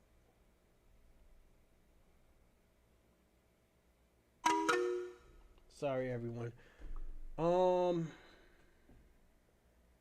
Yeah, that's cool and everything, Kwame. That's great, but you gotta understand, they were following black culture. We're not taking anything from them. We have never taken anything from these people from these Caribbean countries. But they were influenced and they were inspired and they followed black culture. That's what they did. You're making it seem like we're trying to take their credit from them. No. All we're saying that, yo, they were influenced by our culture. That's why they were so great. There's nothing wrong with that.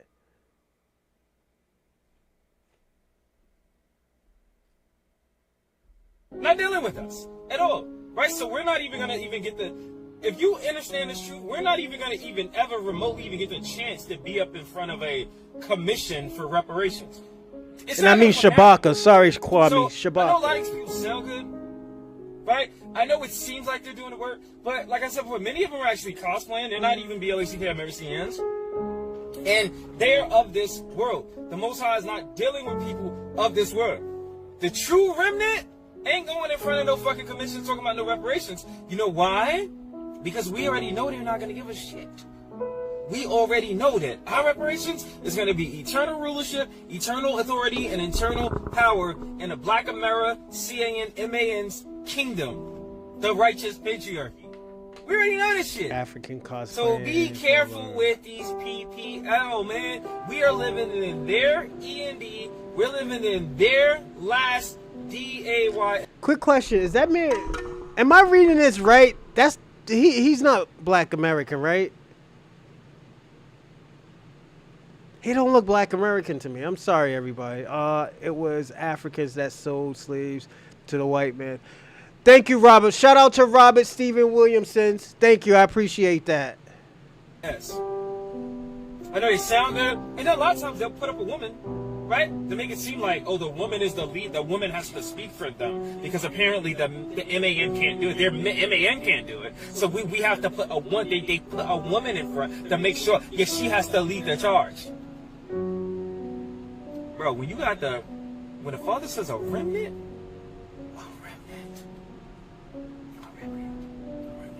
because everything they do with there is an agenda. Every single last thing they do. And it's only a remnant that'll be able to see through their agenda, through it, without even them telling us anything.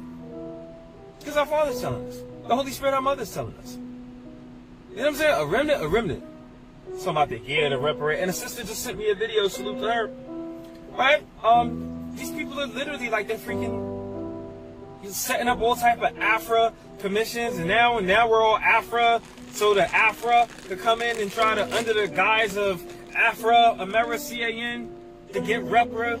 Bro, they, like I've been saying, the Afra, they deal with us like the other Psalms 83, like the other Gentiles. They only deal with us when they can benefit. I promise you.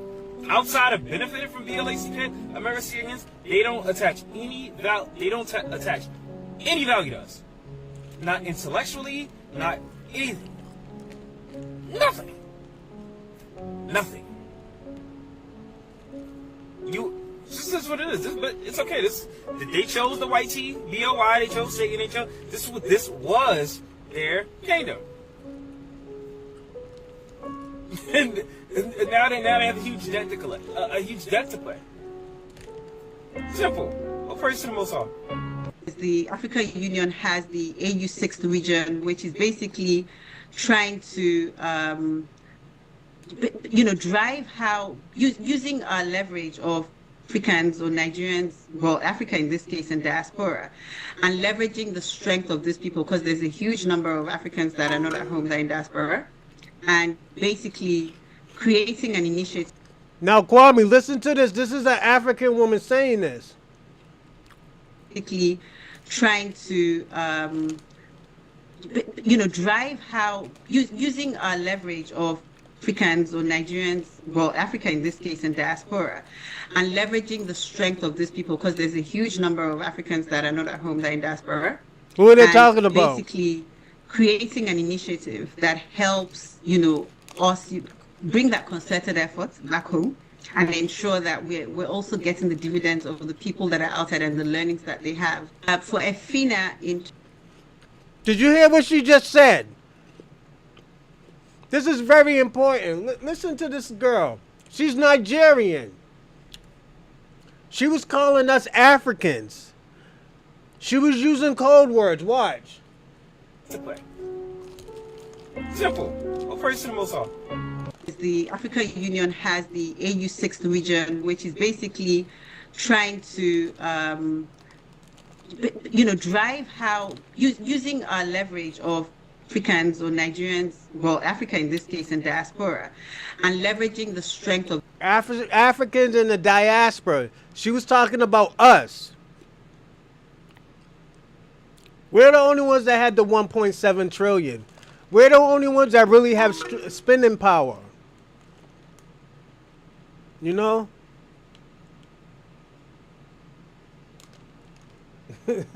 Go on, V for vengeance. These people, because there's a huge number of Africans that are not at home, that are in diaspora, and basically creating an initiative that helps, us bring that concerted effort back home and ensure that we're also getting the dividends of the people that are outside and the learnings that they have. For Efina, in terms of that kind of partnership, I think it would just probably be... That's your African sister, Shabaka. She just said what she wants to do with the money. She wants to take the Black-American dollar and bring it back to Africa. She's saying it. She's saying that. She's Nigerian. Listen. Right here. Listen. Trying to, drive how using our leverage of Africans or Nigerians, well, Africa in this case, and diaspora, and leveraging the strength of these people, because... You see that third one she said? Africans in the diaspora. She's talking about us. She's not talking about nobody else. Africans already send money back. Africans already send money back to Africa. But she wants our money. She wants our spending power. There's a huge number of Africans that are not at home, that are in diaspora, and basically creating an initiative that helps, us bring that concerted effort back home and ensure that we're also getting the dividends of the people that are outside and the learnings that they have. For Efina, in terms of that kind of partnership, I think it would just probably be getting insights as well from those sort of people. They could also then contribute to funding, support. Efina is funded by Gates Foundation at the moment. We are open to other funding sources. And as you see what's going on in the world right now, where there's a lot of, aid withdrawal from the States, there's an increasing clamor for Africa to start to self-fund and do for itself. So maybe this is the beginning of an even more intense mobilization of Africans in diaspora to drive that change that we want to see, leveraging on their passion and their genuine interest in developing the continent. That's nasty work. Instead of helping people in America, she wants us to help people in Africa. Knowing that we're struggling with policies and laws and keeping our money into this community, she wants to take it out and send it to another country. That's nasty work. That is nasty work. And that's Shabaka and Kwame. That's your girl. That's your Pan-African sister.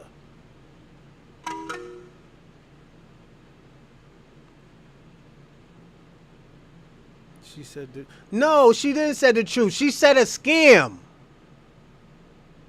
She said a scam. She wants to take the money of our spending power and send it to another fucking country instead of help us here. Instead of trying to work hard and get the...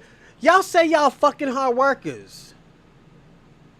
Only time I ever see y'all do hard work is when you're scamming people. And like I really have to be nasty today to get my point across. All right, family. So check this out. Kwame, that's your boy. You know who that... Shabaka, you know who that is. I think that's your boy. Is that 19 Keys? This is an article on. Nah, that's not 19 Keys. I'm just joking, Kwame, Shabaka. That's not 19 This Keys. is what it's labeled as. It's labeled as the Diaspora Initiative looks to tap into the $1.7 trillion African American purse. Let's get into this because off the top, that sounds crazy. So let's dive in, right? African American buying power could reach $1.7 trillion by 2030. Projects the McKinsey Institute for Black Economic Mobility, where only a tiny fraction of it is currently ending up in Africa.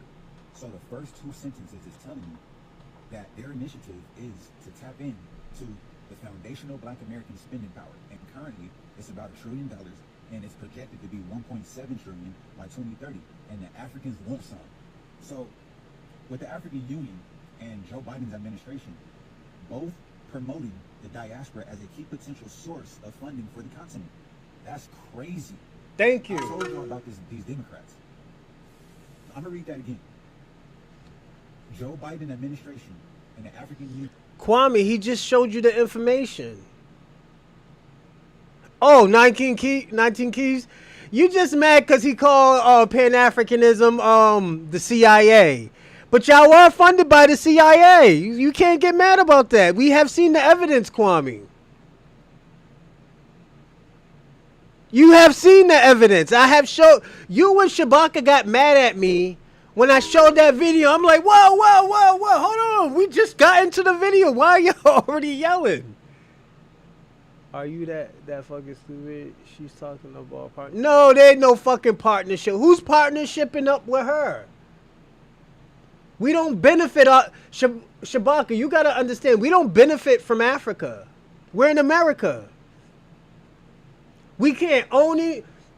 In most countries in Africa, we can't own anything.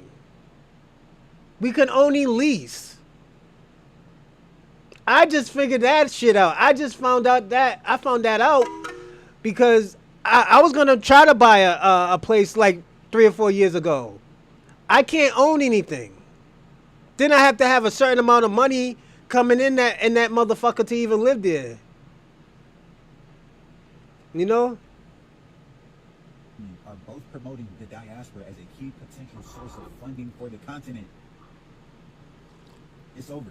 We not supporting Essence. I'm not supporting nothing. I'm not buying nothing because Black people already know what immigrants come here to do, right? We know that all immigrants come here to drain us of all our resources. And this is crazy that our African brothers and sisters are targeting us. A few dozen investors and U.S. government officials attended the lunch at the South African Embassy in Washington, D.C. The half-day event was a precursor to a 3-day summit focused on the 16-member Southern African Development Community, scheduled to take place from March 6th to March 8th in Washington. This is an opportunity for us to take the diaspora's wealth and redirect it to include the continent. If we do, Kwame, thank you, Africa. You know? You gotta understand. Kwame, you gotta understand, Black people are not haters. We don't like to hate on anybody. That's too much energy, my man. You know? Never was a Pan-African. He's an intellectual liar. Is that even a word? Fraud that sells Muslim hats. You talk about kufis? Reason they are only paying attention to Black America is because Black America has the money. Okay, Black America has the money. Facts. Black, if only the racially Black people on Earth Black America would be at the top as far as the money, okay? We would be the wealthiest. So that is why they said that Black America is the one that they want to go to try and extract some wealth from, through us buying goods and things of that nature, and trying to, they call it tap into the $1.7 trillion buying power of Black America. I guess only the people online think we all broke. Cause I could have sworn everybody. Because we're not how we whack broke. us. All of us broke down. But apparently, apparently the politicians and stuff know otherwise. But okay, so let me break it down to you. Our buying power, Black Get 'em, V America. for That's vengeance. why I love saying Black America, because we are our own country, basically, right? So Black America, our buying power is equal to Canada, Australia. Damn. It's that big. Okay? It's that big. So we are literally, if we had our own, like, if we, boom, we are our own country within a country, basically. And you see all those little small countries in Europe, yeah, we way bigger buying power, okay, than those smaller countries in Europe. So like, in being that we are, if you look right here, being that we are only 50 million people, we would be like upper class still. If it was just us alone, we would still have enough to sustain ourselves by ourselves. Damn. Like, period. Okay? So the governments know this. So let's look at what it would actually mean for us, right? Our 50 million, or for some people, this is an estimate. Okay, it's 40 something million. I'm saying 50 million. But because people get real petty on this thing. So, but yeah, let's see what that would mean for us, right? It would mean that Buying power, consumers, the drug dealers need a rich crackhead to sell to. See? Vengeance. See what I say? See what I mean? This is what I mean. LOL. Buying power equals consumers. The drug dealer needs a rich crackhead to sell to. Kwame, why do you put that stuff, man? This is why I say you can't be a hater, Kwame. When you do, I'm gonna tell you one thing. When you deal with politics, you gotta be open to listen. Because when you listen, you can learn how to dissect what this person is talking about. What's the right part? What's the wrong part? What's he's leaving out? What's he's really saying? You know, why is he diluting what you're saying and your thought? That's what you have to. That's why, if you notice, a lot of people stop you when you answer one question. When you ask one question, a person will stop you because they want to answer that first question first. But the bad part about it, when you answer that one question, some people go on to another question instead of put pressure on the question. I mean, the answer that the guy answered the question to. How's that hate? A drug dealer needs a crackhead consumer. It's called business, bro. Okay, if you say so.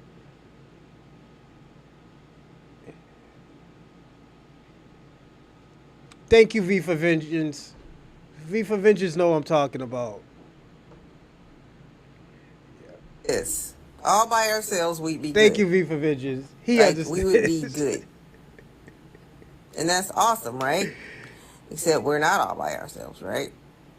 We have to fight against. And just like right now, like, people trying to pull our money this way and pull our money that way and pull our money. But Black America moves in different places that will harm us.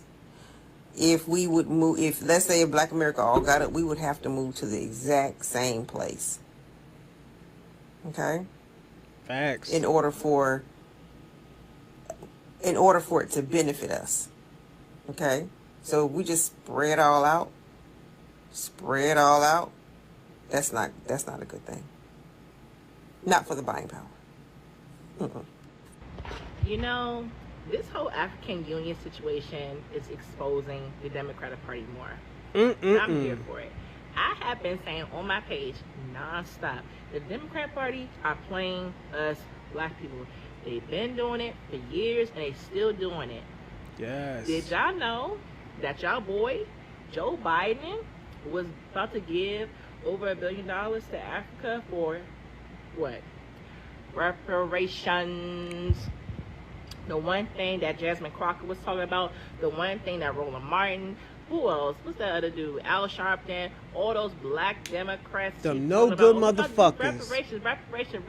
Reparations. Even Jasmine Crockett talked about with the whole like running for her district area. So I'm leaning towards the black faith, black people, my people to vote me back in, blah blah blah, yada yada. But ain't done nothing for her daggone district. Y'all, the Democrat Party does not care about black people. I cannot stress this enough. Facts. I don't know what's gonna get through like the majority of you all heads. I'm not saying go right, but no black person, and I stand by this statement, no black person should be a part of that demon rat party, especially when you call yourself a Christian. But for those who ain't Christian, just do we respect ourselves or not? We should not be aligned to a party that only cares about us when it comes to votes. Facts. But yet leave us with scraps. I mean, look at the towns and the cities that voted blue. They don't care about people. They do not care about people, and they definitely don't care about blacks. Y'all gonna learn. Y'all gonna learn. I cannot stress this enough, and I'm gonna keep on talking about it because y'all, like, bruh, like we need to be free, bro, like for real. All these like elites be trying to get us like, what's the word? Glued in, sucked into TV, and they over there saying things like, "Oh, we struggling. They multi-millionaires. Come on now, we're not falling." Let me ask you a question, Shabaka. I'm gonna answer half your question, but I'm gonna answer your question with a question. When has Africans ever helped Black Americans? In this modern era, have they ever? Put it this way, in the last 40 years, when has Africans ever helped Black Americans?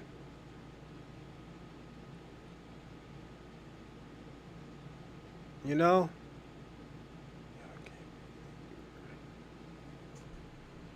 They have never. But here you come wanting us to help them. Nah. You and Kwame has a agenda. Y'all have an agenda that, and it's all right. Y'all have an agenda where I don't know if you're getting catfish nuggets with the buttermilk biscuits, but there's something wrong with that, with your agenda. You know? For the bait. Don't fall for the bait. Don't fall for the Tyler Perrys. Don't fall for the Whoopi Goldbergs. Don't fall for the Oprah Winfrey. They are multi-millionaires, multi-billionaires. Talk about something. They struggling. What they struggling with? They're not an average working class citizen here. We are. They lean on our votes. Mm-hmm. They lean on us. And I'm over us being played. Y'all should be over it too. And I'm going to keep on saying it. I don't care. Y'all call me White Coon, Auntie Tom. I don't give a squat. Y'all going to hear the truth. Them Democrats don't care about us. Y'all going to learn. Will it be disingenuous if I say y'all Pan-Africans and y'all Africans and some of y'all Caribbeans are xenophobic towards Black Americans?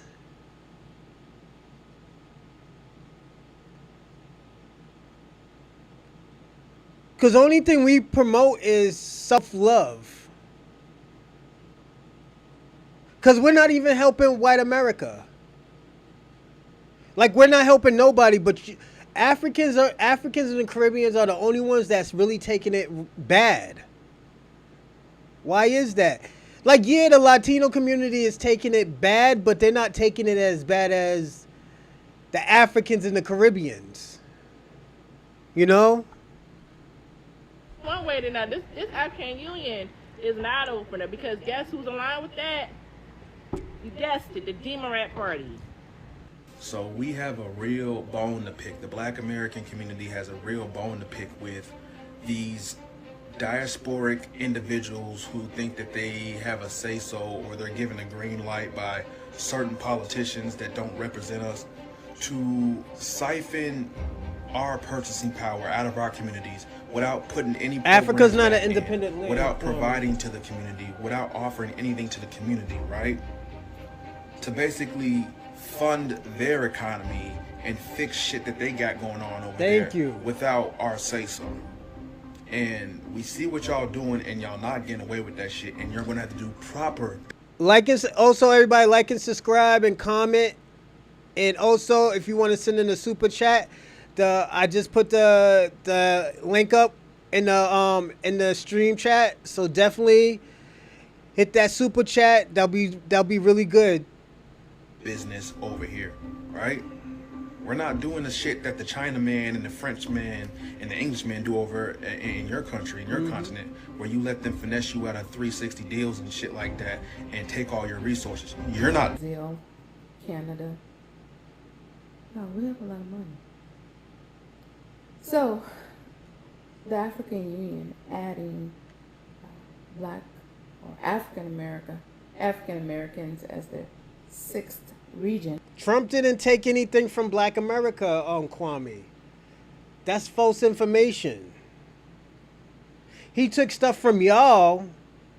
DEI we weren't really getting. Affirmative action we wasn't really getting. White women were getting it more. Y'all was getting it. You know, all that stuff y'all was getting because the title Black and title minority. So, you know, we put a stop towards that, and you can't be mad. Gives them a big economical boost and backing to request money from different investors to Trump is not deporting black people, Kwame. To be a motherfucking rant, so hold on. Oh yeah, Kwame, let me ask you a question.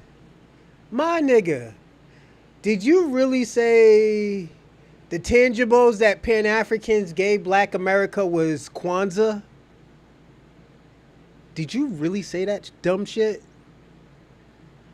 Oh, Kwame, you can't be saying shit like that, man. Come on.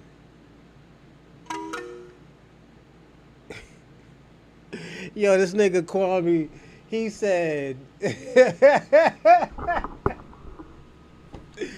said the tangibles that Pan-Africans and immigrants gave Black Americans was this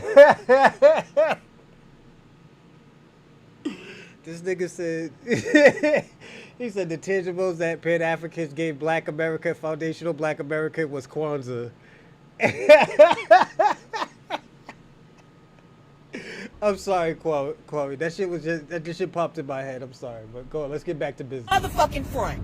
There is no way in hell y'all gonna sit y'all ass at any kind of council, any kind of union, any kind of convention and state that y'all deserve reparations. Have y'all lost y'all entire fucking minds? You are not finna co-op anything that black people in America, descendants of slavery, descendants of chattel slavery, have gone through. The only motherfuckers that's gonna get goddamn reparations is us. Matter of fact, y'all need to be paying us reparations for actually selling us off and being part of that shit. So we get a whole week off for Kwanzaa, Kwame? Since it's a federal holiday? It's federally recognized. By who? Who recognizes Kwanzaa? I think y'all off y'all fucking rockers. Just because you came to America does not mean you deserve reparations. Y'all sounding like white folks at this goddamn point. Ooh. I swear black folks can't have shit. And I mean African Americans, not fucking Africans. The disrespect, the level of disrespect that y'all have for us and what our ancestors have gone through is baffling. Kwame. You don't deserve reparations. If your ass was born in Africa and you came here for a better life due to us getting our... Kwame, not that many people even go to school like that anymore. Like, are you serious? How's that a fucking tangent? Yo, Kwame's crazy. He said African studies is a universal level course that you can make was an occupation out of. Niggas trying to say that's a tangible.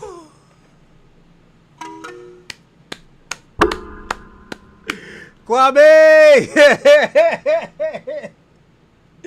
Oh shit.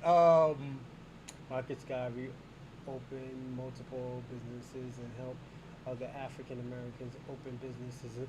Niggas was already lit in Harlem, Kwame, before Dr. Marcus Umar Johnson Garvey came. You know, so pause. But yeah. Like I said, Kwame, motherfuckers was already on and popping. Scam Africans will say anything. See, I told y'all I wasn't lying, yo. He was wilding out, man. This nigga said, he said, Kwanzaa, Pan-Africans created Kwanzaa. Our civil rights and opening the door for us. You don't deserve shit. Kwame, you got crazy, what you bro. needed. You got This a is why I fucking fuck green with you card. heavy, Kwame. You gotta be Salute to you brought Kwame. your family over here. Good for you. But that's where the fuck the bus stops at. Try that shit if y'all want to. Y'all gonna really see some fucking division. Y'all need to start figuring out how y'all gonna pay African Americans reparations right along with white folks in this country. Ooh. That's what y'all asking. Y'all been up my goddamn blood pressure. Oh, yeah, y'all better figure it out, Kwame. You better go to Africa. Our posts. Still what? System failures and struggle? We come with customs, creativity, and the same resources your country's been surviving on since they touched our coast. That sound like Y'all you, are Kwame. still digging into Africa for diamonds, coal, iron, and your favorite chocolate, but y'all calling us the thieves. Chaka is made out of cocoa leaf. Cocoa leaf is made, but you can also make cocaine out of it, I believe. So, yeah. How ironic.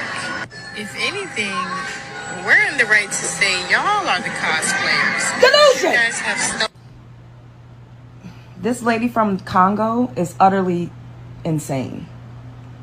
She agree. initially made a video saying that she's not a cosplayer, she's just assimilating. What does assimilation, what does that mean? And how are you assimilating? Who are people going to identify you with? You're not wearing your traditional garb. You're not speaking in your traditional language, native tongue, whatever you want to call it. Why? Congo women, Congo people speak like at least like 5 or 6 languages. I'm not going to lie about that. But they're by all colonizers. English, France. They do speak Swahili. They speak a few more other ones. I forgot. I used Aren't to you fuck speaking with with a London accent? Congo girl. To conflate Black American people to the government, the white government, is diabolical, is disingenuous, and it's extremely intentional. Shouts out to Kanataway. You know what you're doing. You come over here and say, we don't have culture. You think America has no natural resources? Are you insane? It's the delusion for me. Africans don't need black people. They just need fly swatters and shit, right? And food. And toilets. I could keep on. I'm joking, Shabaka. So why y'all trying to take that 1.7 trillion spending power? This is what this show is about, Shabaka. Like, y'all need our help. You're the reason why Africans is the reason why that everybody's scared to get a delineation. If you really want to be serious, I'm glad they're changing the census. I don't know if y'all don't know, but they're going to be in 2030, they will be changing the census. So y'all can't cosplay of being black anymore, and if you lie, you can go to jail because it's called fraud. You can't identify as an African or a black on census. No, absolutely not. You got to say where you're from.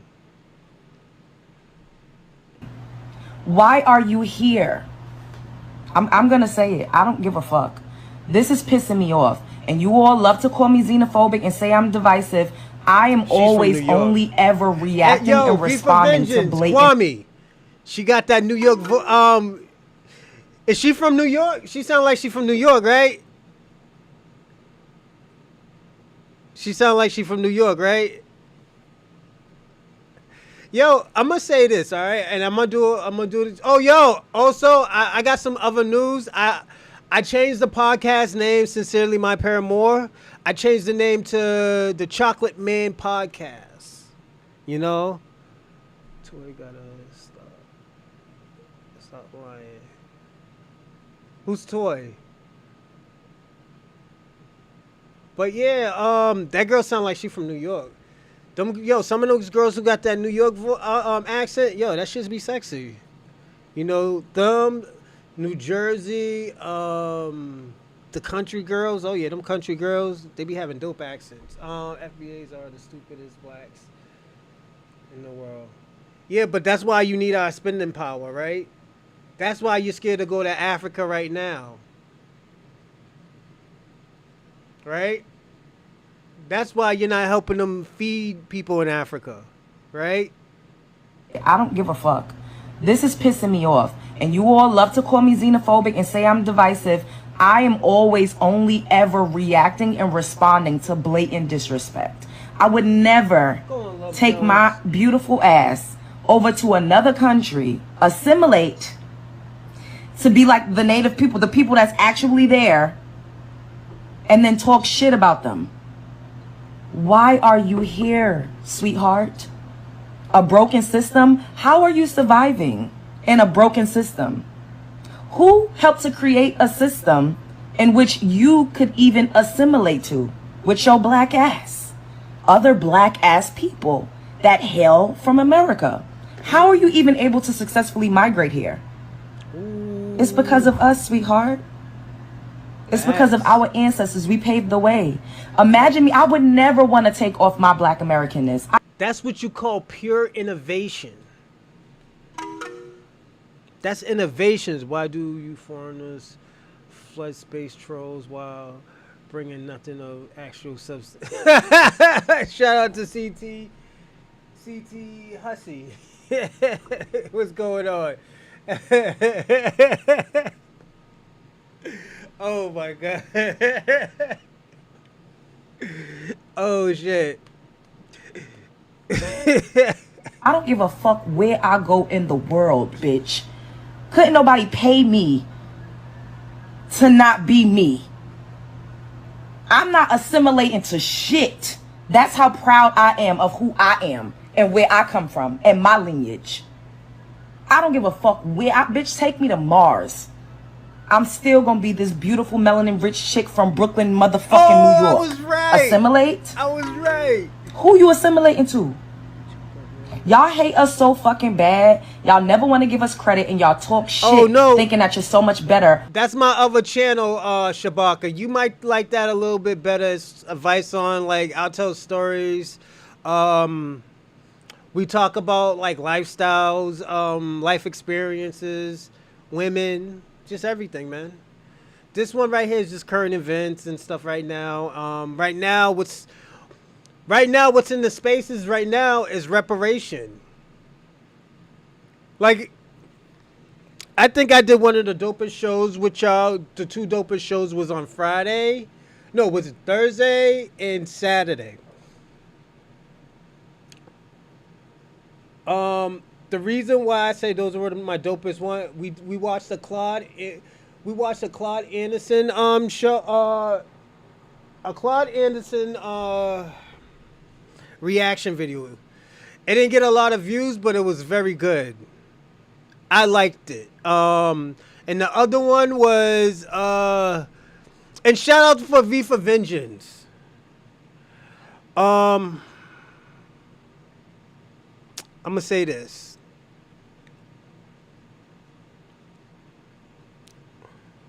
It was dope talking about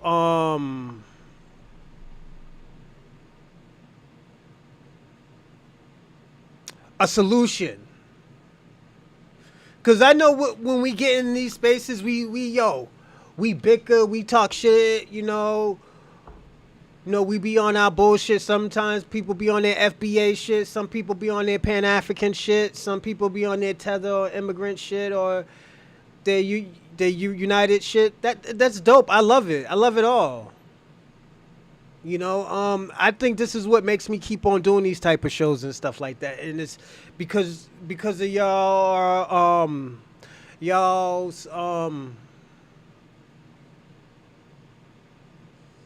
opinions. So this is why I keep doing shows like this. It's not that, oh yeah, I'm just trying to shit on Pan-Africans and shit like that. No, it's never been nothing like that. It's just always been like, yo, I'm trying to figure out a problem. One of the things on my bucket list was to help with some type of policy. Help with some type of tangible. So if it's just listening to y'all, reading what y'all saying and stuff, I'll do that. I don't mind doing that. I think it's dope. I think it's healthy for me. Because at the end of the day, I understand where all of y'all are coming from, but I will say this. Shabaka, Kwame, y'all kind of emotional when people critique Pan-Africanism. So yeah.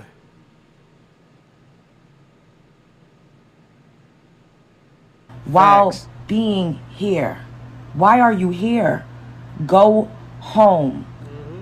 It is so disrespectful. I would never go to somebody's house, somebody's homeland, and talk shit about the people that I'm assimilating. What in the fucking Twilight Zone? What in the X-Files? So we cosplaying Africans? Bitch, I don't wear... All right, I'm gonna go because I'm trying not to be disrespectful. This is not about all African people. This is not about all immigrants. This is specifically to the ones that disrespect us, but yet you're here with us. That is fucking bizarre. You're a weirdo, sis. Spread love is the Brooklyn way. Shout out to Brooklyn. Union, right, has this thing, 2025 year of reparations. I'll click on it. Now, mind you, keep in mind, we counted about 70, 80 billion the other night. 2025 year reparations. Let's read this. This is Africa. AU theme of the year 2025, theme Justice for Africans and People of African Descent through Reparations. The African Union has designated 2025 as a year of justice for Africans and people of African descent through reparations. This initiative underscores the AU's commitment to addressing historic injustices, including the transatlantic slave trade, colonialism, apartheid, and genocide. It builds on decades of advocacy, collaboration, aiming to foster unity and establish mechanisms of reparatory justice on a global scale. And I'm like, wow, they didn't go. Wait a minute. This is why I said immigrants and Black Americans have two different fights of reparations. They're fighting over racism. We're fighting over a debt that is owed. So this is what makes this fight. This is what makes your situation is crazy if you're a Pan-African or you're an immigrant and you agree with African unions. African unions is fighting over racism. But the reason why we got out that title and out that role, because everybody gets, if you ever looked at it, you're gonna get, your shit's gonna be taken away from you or manipulated. Then the Indians are gonna say, "Oh, I've been racially discriminated." Then comes the LGBTQIA. I got racially discriminated. The handicapped people or the motherfuckers with the wheelchairs joints. I got racially discriminated. Then it's gonna fuck Black Americans already went through that type of shit. This is why I said, yo, you should have been fighting for our reparations first and not put everybody else's reparations. This is why y'all wanted us to go back to Ghana in 2019. It was mostly our spending power. It had nothing to do with us going to, us leaving America. I mean, us leaving Africa, coming back to America. It was never about that. It always was about money. And until y'all admit that, we're always going to have this problem. In it. Because how? But you didn't, that's not you. That's not your story, right? Y'all said that was the Negroes in America who was on the boats, right? But then guys, I just kept meddling through this website. I saw so much, including the fact that Africa, unbeknownst to us, please share this live, guys. And look what comes up. Africa made us their 6th region. Did you know that? Africa made the Negroes in America, the darkies, the black people, the Black Americans, their 6th region. They made us a state within their diaspora. So they have a state outside of Africa, and it includes us. That is fucking sad. Who told them to do that? I have no clue. Why I'm just not finding this out? I don't know. Why all these African diaspora channels ain't able. But Shabaka, I've been warning people about this. Remember, you know what? You was here for this. Remember how we was talking about reparations? And I told y'all, I was like, yo, if Black Americans get reparations, this will start a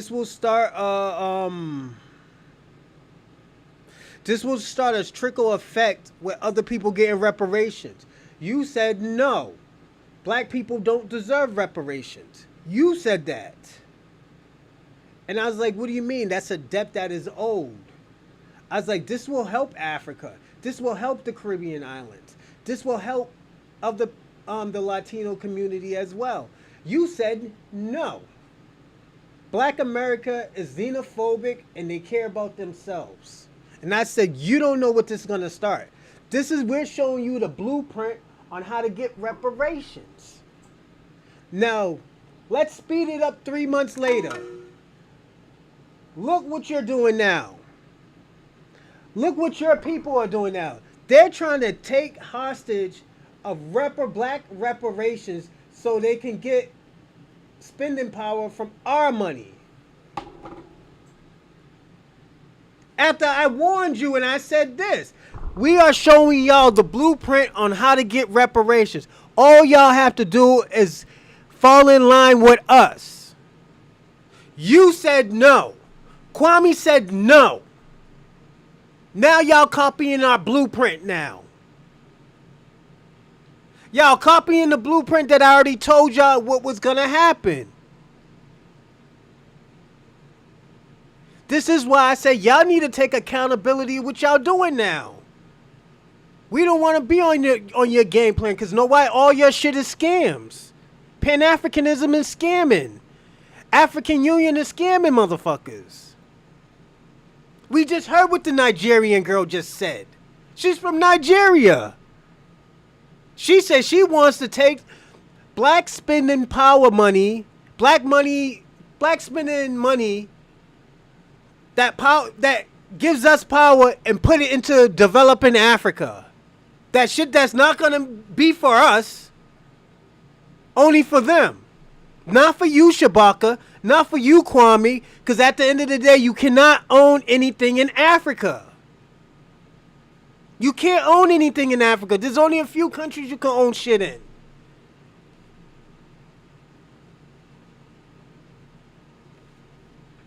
Pointed this out. I have no clue. Please click like in here. Please share the video because this is wild. Collab. They were Shout able out to V for Vengeance. to bring us inside of their group because mind you, this African Union has been around since 1963, and they have never been able to get this amount of money in this period of time, right? And their whole thing was African Union. Let's go back. They're trying to change how the world sees them, right?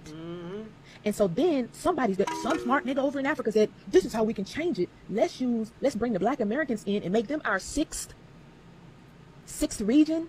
I was looking for their, let me go to their about. Let me go to their, which page is this about? Is who we are. African states. If they have 55 states, then we're the 56. There's something crazy like that. I told you No, I'm looking for the part. It's a part on here where they're explaining how they don't want to be. They don't want the world to view them. No. It was the 40 acres and a mule.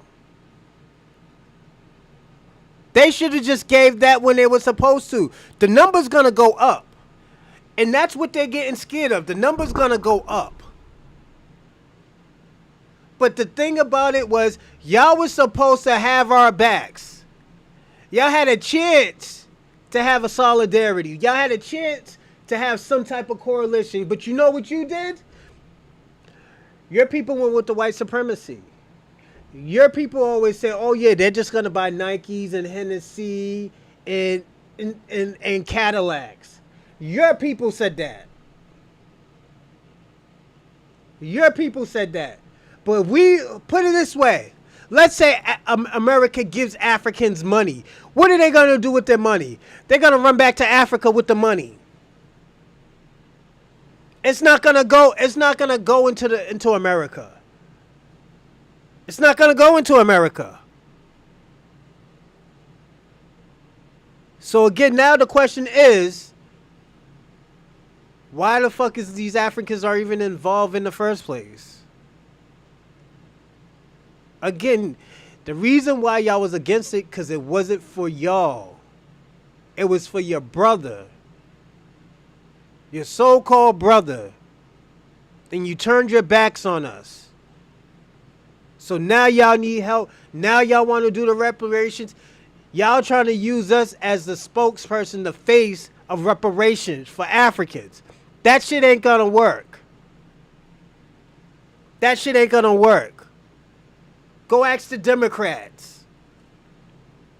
As people who are not capable of doing business, people who are not capable of trade, people who don't have enough money going into their bank accounts, they explain all of this on their site, right? And then you go into the part of the site where they made us the 6th region. That's false, Kwame. I mean, that's false, Shabaka. Nobody don't own anything in Africa. We got more millionaires than they got in their whole fucking country, Shabaka. That's a lie. Again, there are more millionaires in America than in Africa. We have more millionaires than anybody in the black diaspora. And you could be like, well, the Nigerian guy is the richest black man ever. That shit don't mean anything. You know why? Because collectively, black Americans have more millionaires. We have almost 160,000 millionaires. Like, really? Is it that much? I think it's that much. Africa probably only have like 1,000, 1,200. That's it. That's it. Jamaica has a few hundred. It's just like, yo, that's why they came to America. They wanted to be rich. They can't do it anywhere else. They can't do it in their own country. One people, one voice, one Africa, diaspora of African descent in America. People of African descent in America. And this is how they have, look at this.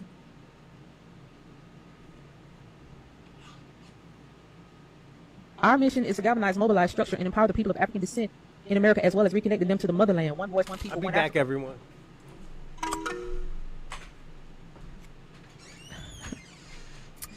The African Union has invited the African diaspora to bring voting members of the AU to that together African people who can move together towards the unification of the African continent into a reality called the Union of African States, or United States of Africa, in the near future. But this is supposed to be us, right? They took our whole identity, is what I'm telling y'all. They took our whole identity, using it for their benefit. Look at this shit, man. Look at this. Look at this. Who told him to do this? Who gave them permission to do this? Who the fuck gave them permission to do this?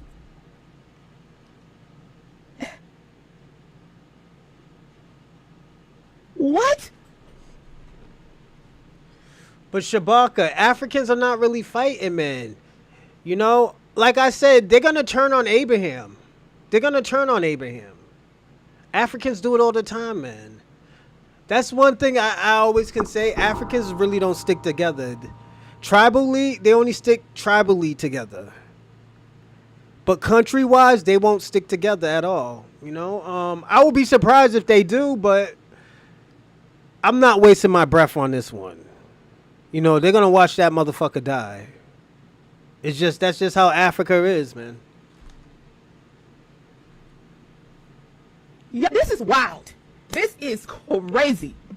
This is so crazy, bro. I swear. This shit. I said, let me go. I wasn't even gonna go live today. I said, let me get somebody else eyes on this. This was not on my bingo card. This was not on my bingo card. This is the first black face supremacy. These fucking orange-eyed. Not the Boulets? What about the Boulets, Kwame? Or the Divine Nines?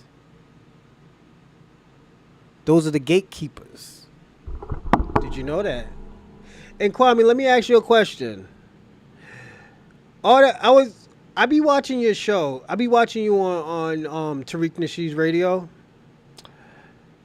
You know you do the same talking points with us that you do with Tariq Nasheed that I always debunk, and I always tell you shouldn't use those. And the reason why is because they're very easy to debunk. Like you calling us a blackface supremacist, you mean a black white supremacist. A black supremacist is a person who terrorizes white people or people who are not black. You know, we have a system for, you know, white America or just America in whole. It just doesn't work. That's why when you say white power, it's looked at it negatively because they made it negative. No, they're not. You know why? Watch this, everyone.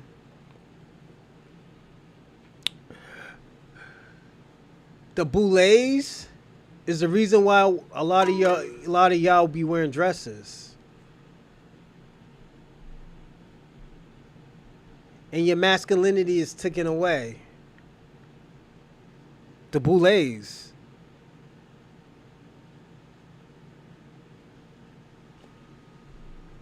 They're the reason why Martin Luther King is dead.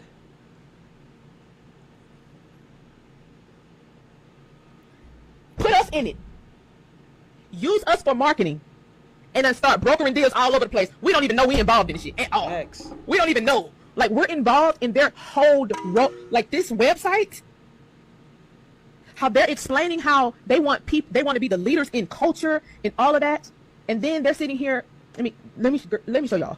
Next order of priority is citizenship, starting with the Afro-descendants from the 6th region who have already returned to various countries.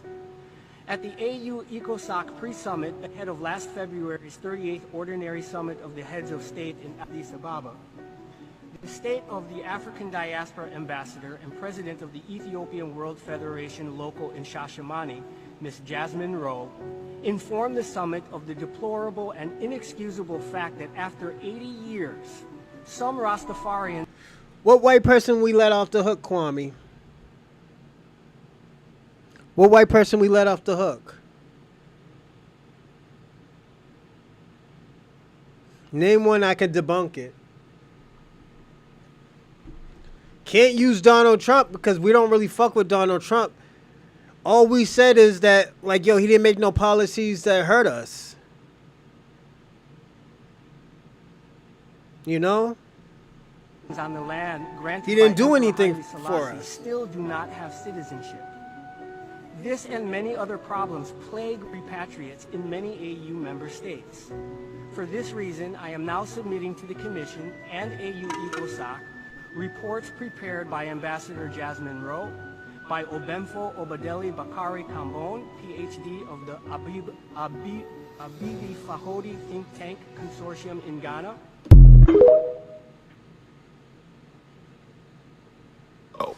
All right. So welcome back to the broadcast. We got a chance to look at a couple of videos. There are plenty more to see, but what I want to do is try to help put this in context. Now, which nationalists?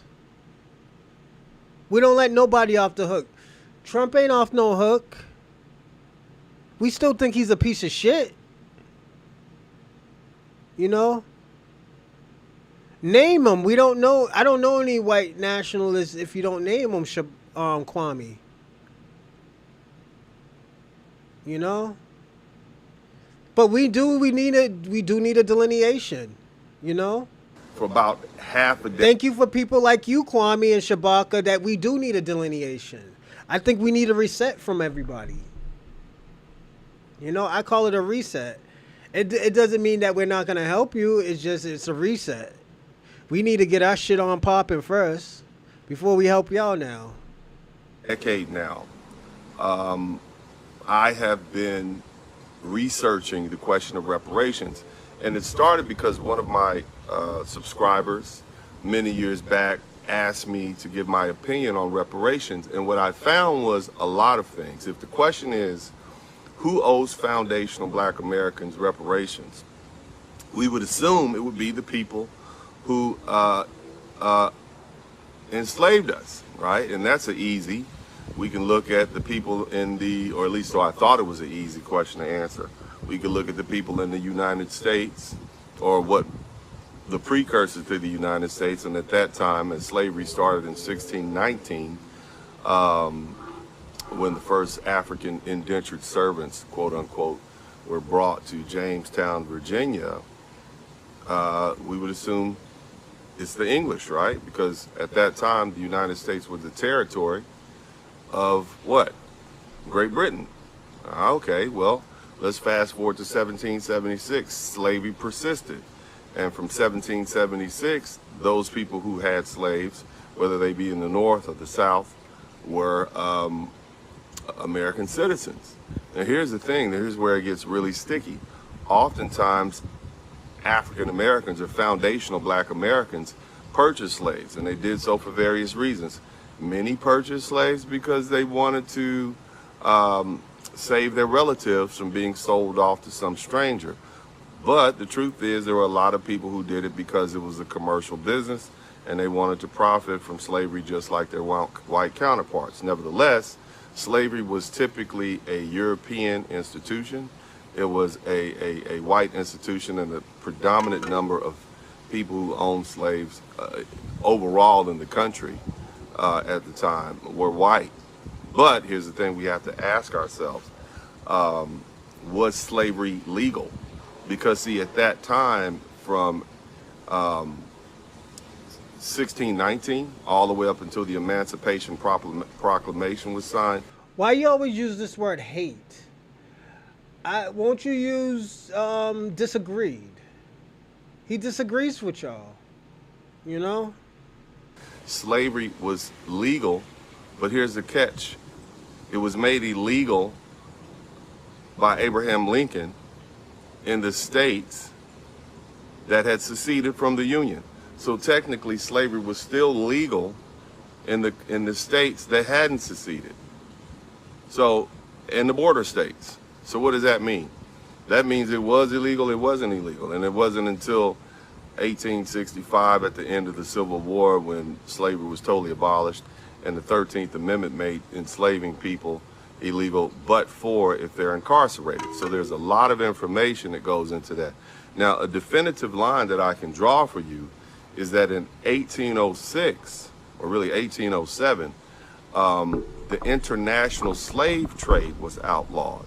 And so any slaves who were brought from the west coast of Africa to the Americas, be they North, South, or Central America or the Caribbean, was illegal. Nevertheless, there was incidents like the Clotilda and the Wanderer, where people actually got together and went to the west coast of Africa, purchased slaves from those kings and chieftains, and then brought them to this country. There's a big story about that, the Clotilda. It ended up in Alabama. There was two men who had a bet, two guys out. And y'all want us to go back to fucking Africa so y'all can resell us again? Y'all fucking crazy. Out of New Orleans, there was a bet that they could beat the military and the Navy ships, and they could actually bring slaves back to the United States, which is what they did. It was successful at it. They brought it back. It was the name of the ship was the Clotilda. It was in 1859, and this is right before the Civil War had happened. And of course, it was illegal at the time because in 1807, the United States outlawed the importation of slavery. But what I'm trying to get to is when I began to dig into the question of reparations, I learned and I found, and I'm coming from the perspective of a trial lawyer, that you can't hold the buyer responsible, and that would have been the Europeans, without holding the sellers responsible. And when I'm talking about the sellers, I'm talking about those dozens and dozens of slave purchasing pens all along the west coast of Africa, from Sierra Leone all the way down to Ghana, all the way down to the Congo.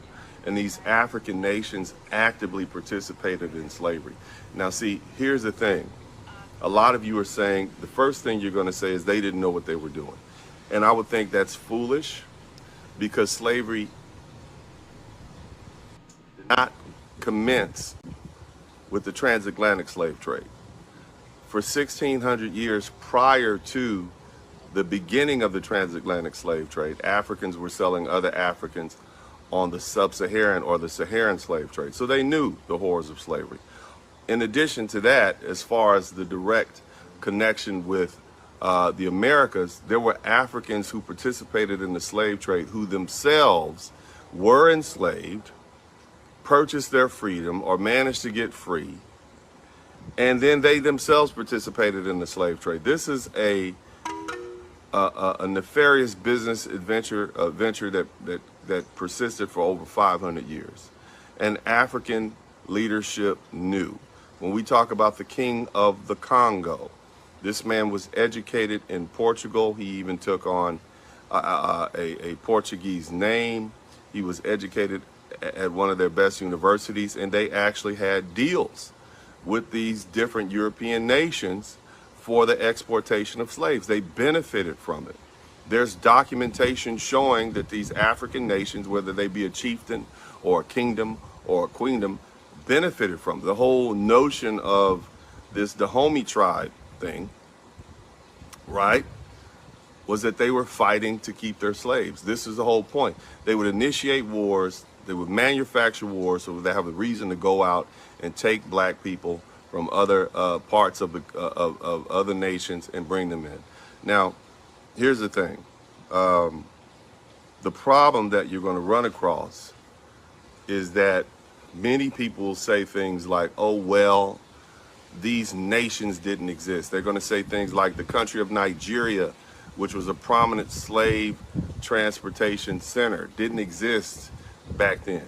But then we have something called successor liability, okay? Successor liability, or successor nation liability. That is a well-honed international law concept that says that the nation that inherits the property also inherits the debt. The nation that inherits the wealth also inherits the responsibilities from that predecessor. And so for years, when I would argue this, in my discussions with why Africans should pay foundational Black Americans reparations, you had those those Pan-Africanists, those loyalists, who said, well, those nations didn't exist. And now, as we move forward in 2025, you have the the African Union demanding reparations from European nations that didn't exist at that time. European, for everybody to lock arms. When I'm talking about foundational Black Americans, it's time for you to lock arms. They see nothing but an opportunity. They already sold us once. American brothers and sisters have to do. At this point, you have to pick a side, because these African nations will come in and rob you. The trillions of dollars that we are owed in reparations we won't see a dime of it. They will embezzle it, they will take it, they will run with it. And those of us, the 35 million foundation of Black Americans, because I know there's 45 million Black people in the United States, but at least 25% of them are first generation Africans, and another or first generation Africans and second generation Africans. They are not foundational Black Americans. They just got here after the immigration bill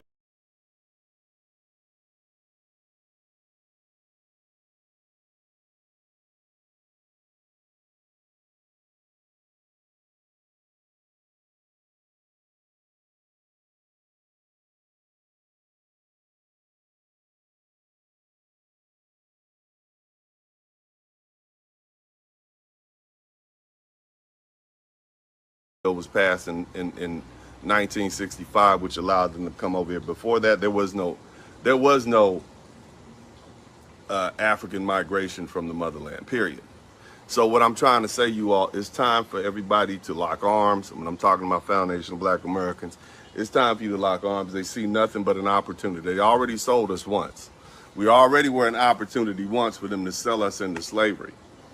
And now they want to take what's rightfully ours in the form of our reparations, something that we have had a slow, steady drumbeat going for nearly a century at this point. And now, I'm going to let you all get back to the reaction videos. I wanted to interject that. If you're enjoying this, make sure define a unified vision for reparations, which includes financial compensation, a formal acknowledgement of historical wrongs, and comprehensive policy reforms. Well, the African Union's reparations agenda, adopted in 2023, seeks to address the lasting effects of slavery, as well as colonial exploitation of Africa's economic development and inequality. Beyond financial amends, the leaders are also expected to call for land restitution and the return of cultural artifacts that were looted during colonial rule. Discussions will also focus on combating economic inequality, racism, and Africa's marginalization in global affairs. But the push faces the risk of being stonewalled by former colonial powers, most of which have ruled out making amends for their historical wrongs. Many of Europe's leaders have opposed even talking about it. In Portugal, which enslaved more Africans than any other nation, far-right party Chega has proposed charging the president with treason for suggesting there might be a need for reparations.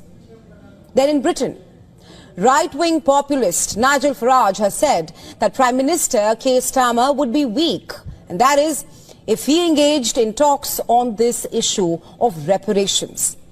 Lastly, in France, President Emmanuel Macron has ruled out reparations, calling for reconciliation instead. With the former colonizers unwilling to engage in a debate, is reparation and the justice of that possible ever? Black Americans. We need to talk about Africa and Pan-Africanism and how they're trying to undermine reparations for Black Americans and wage war on the chosen ones, Black Americans. Now listen. I fear is much worse than we thought, than we could have ever imagined. In another video, I'm going to talk about how Africa has sent their wicked vampiric progeny to undermine Black Americans, but that's another video. So I took this passage from their website, African Unity, 6 Regions, USA. They are trying to have a money grab for reparations, trying to incorporate Black Americans into their shenanigans. No one asked them to do it. I took a passage off their website. I put it into my ChatGPT. You know my ChatGPT is called Cerebro. And Cerebro is going to break down the nuance, what they're really trying to do, their real motives. I'm going to come back at the end. Please stick around. So here's the passage I put in there. Analyze this passage from African Unity 6 Region USA. What is it saying about reparations for Black Americans, and what is it trying to do? All right, let's break this all the way down like only Cerebro can. Spiritual, strategic, and sharp. What this passage says, surface level.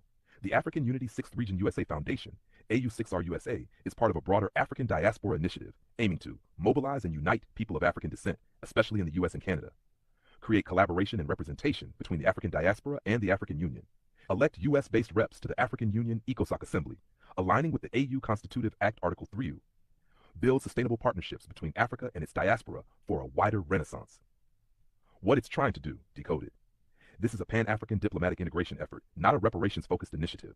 It's attempting to reframe Black Americans as part of the 6th region of Africa, which includes all African descendants living outside the continent, get Black Americans to align politically and economically with African nations through AU programming, encourage Black Americans to see themselves as stakeholders in Africa with an observer seat in African Union affairs. What it says about reparations for Black Americans, directly or indirectly, it doesn't mention reparations at all. Instead, it reframes identity and responsibility, avoids U.S. culpability for slavery, Jim Crow, redlining, etc., shifts the conversation from Black American justice claims against the U.S. to global Black unity, encourages Black Americans to reinvest their energy, time, and resources into Africa's renaissance, rather than focusing on reparative justice within the U.S. system. This framing has serious implications. If Black Americans are redefined as part of Africa, i.e. foreign, the U.S. could potentially deny lineage-based reparations because they'd be seen as part of a transnational identity, not a domestic harm group. It plays into what some Pan-African ideologues and internationalists do, decentralize Black American lineage and dilute the specificity of U.S. harm. What you should be watching for: observer status equals no real power. You're watching decisions, not making them. There is no mention of chattel slavery, reparations, or Black American justice claims. The AU's Article 3Q is cited to validate this political merge, but that article doesn't guarantee economic justice, citizenship, or reparations. Final word from Cerebro. This is not a reparations movement for Black Americans. It's a Pan-African lobbying structure designed to channel our political energy away from the U.S. government and toward African developmental interests. You're being asked to invest, organize, and build, not to receive what you're owed. It's about inclusion without restitution. It's a spiritual bait and switch. You're African again. Now help rebuild Africa.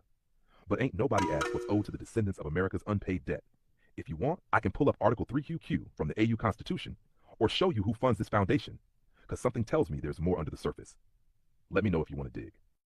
All right, let's dig deep and grace this with nuance, the real secret truths beneath the surface. WOB 1. Pan-African Strategy versus U.S. Reparations. A 2025 Year of Reparations by the AU. The African Union has formally declared 2025 its year of reparations, signaling a continental campaign for reparatory justice, focused on financial redress, cultural restitution, land, systemic reform, and healing. Cite Turn Search 2, 11 Turn Search 27. It's a Pan-African diplomatic movement, aligned closely with CARICOM and continental summits, Abuja 1993, Accra 2023, that resulted in the Global Reparation Fund and the launch of specialized institutions like the African Committee of Experts on Reparations. Cite Turn Search 2023.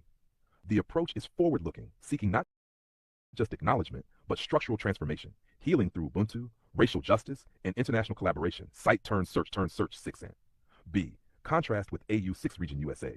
The passage about AU 6 Region USA makes zero mention of reparations. It speaks only of political forward-looking in AU institutions and diaspora unity. That's a red flag. It's a strategic redirection of the diaspora's focus away from reparative justice in the U.S. system. It positions Black Americans as stakeholders in Africa's development, not claimants of justice at home. 2. Why that matters. Identity transformation. By reframing Black Americans as 6th region Africans, it's possible to sideline reparations locally.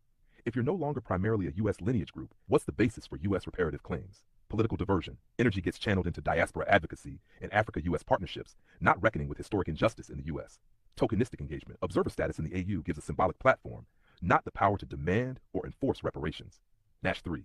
AU's reparations framework outside the USA. Here's the broader context. Accra Declaration 2022 and Accra Proclamation 2023 shine a spotlight on reparations, launching an international fund, global conferees, and campaigns Cite Turn Search Torch 4 Turn Search 23.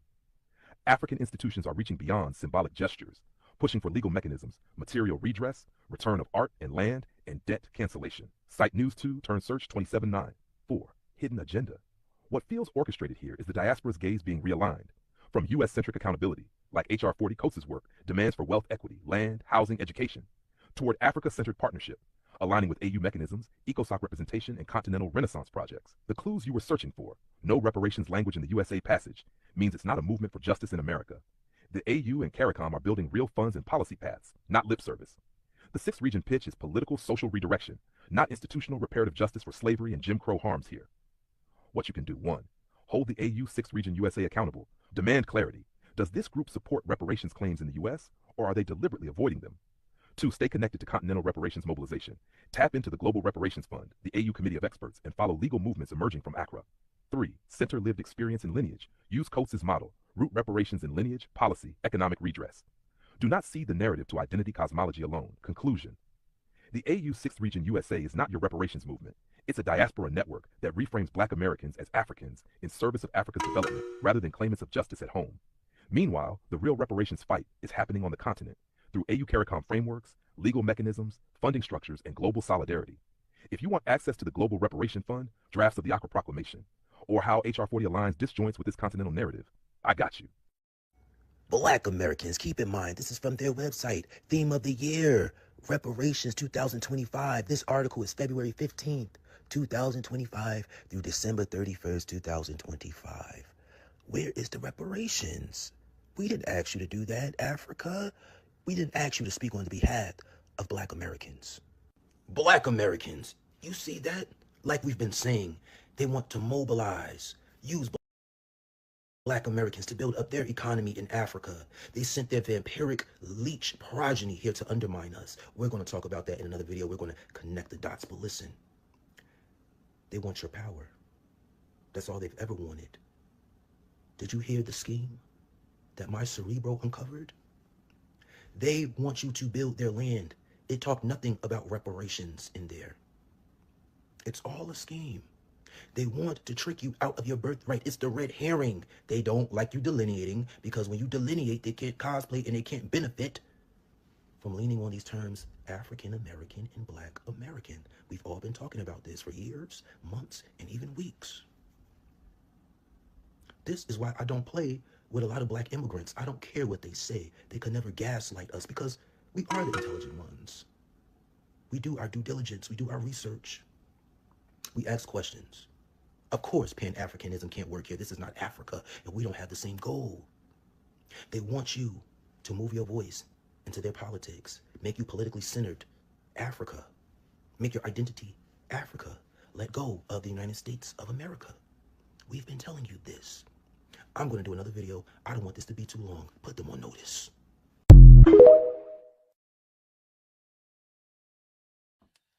All right, y'all, I have to go dig up this African Union information, right? Because online they're talking about the African Union is also pushing for reparations, and they have included Black Americans. So I'm like, darn, what is this about, right? So I went and looked up the information, right? So the whole theme of this is called the African Union's Year of Reparations 2025, right? So basically, the way that it sounds like the African Union is trying to get in on the American descendants of slaves reparations call, right? And that's not what it is, right? So what this is this is a global infrastructure, architecture, and continental mobilization, right? So basically this committee are from different parts of Africa and they all have different agendas, right? So in summary, the continental theme is build political will and shared visions for 2025, right? They want to operationalize reparations via committees and funds. They want to amplify and globalize demands alongside CARICOM. They want to leverage judicial avenues and parliamentary backing. And yeah, and see, after I read all of this, I said, if you guys go to the AU's website, it's structured really, really good. Like it's laid out and it's structured properly. And this is the thing though. This is never going to work because it's not uniform. This is a Pan-African reparation movement. This is not a single, like here in America, descendants of slaves are fighting for reparations. The AU's movement is a global fight. Listen, we having a tough time getting reparations in America, right? So if you take that and put it on a global scale, good luck with that. All right, good luck with that. Good luck convincing white people globally that Africans globally deserve reparations for this reason or that reason. I'm not saying they don't, right? But I'm just saying good luck getting them, because you can just look at the past and see that they don't care. Any argument that we bring up could be documented. It could be factual. They don't care, right? So here's the thing. There's too many players, right? And there's no united demand, right? So the AU is talking about collective trauma and cultural artifacts. CARICOM is asking for development aid and apologies. The US activists are saying cut the check, cash payments, land, and laws. So everybody is pushing a different message in different ways with no real enforcement or strategic threat. that literally weakens the whole argument around reparations, because everybody wants something different. If you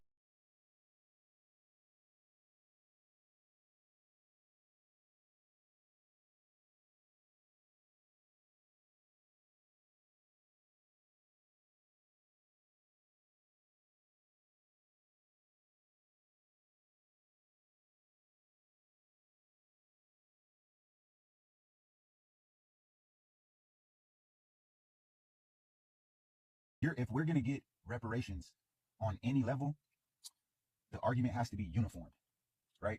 Africa has to be on the same page as America and the Caribbean, so on and so forth. That's the only way this will work. So I just wanted to bring that to y'all attention, because the way that a lot of people are online talking about it, they're making it seem like the AU is trying to jump in on American reparations, and that's not what it is. So yeah, I just wanted to get that information out there so we can stop the confusion and maybe put something together that's really gonna work. So What is the AU? So I just got the tea that Africans are trying to tap into our $1 trillion spending power in our reparations. Thanks to this content creator, she just taught me about the African Union and what their plans are. What is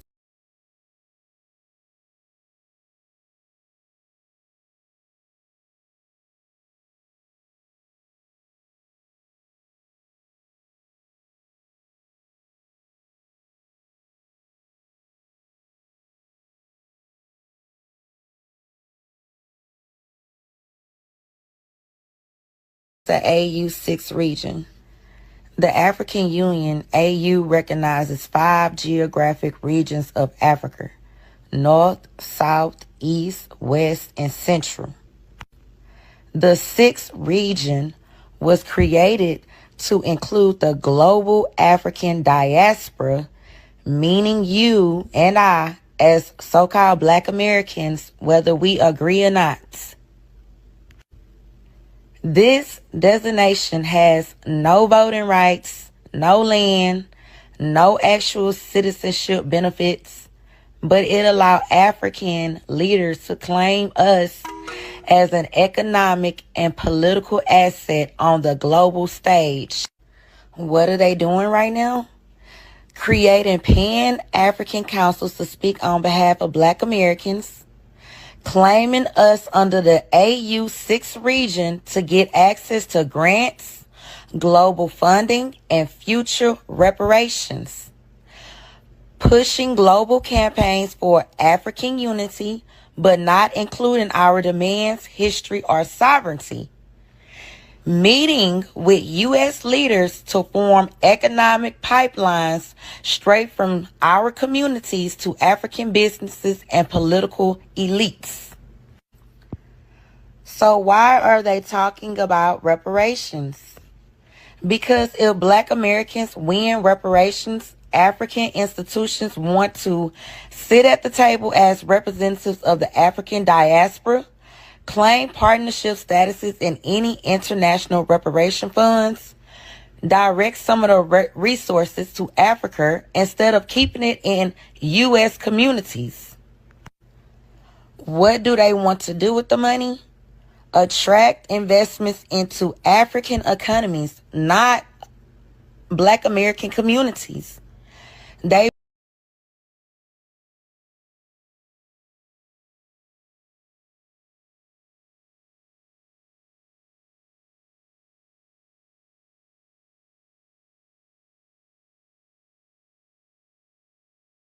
want us as Black Americans to buy land in Africa, invest in African tech startups, agriculture, tourism, and real estate, and fund African government projects and infrastructure, and we don't get anything out the deal. Nothing.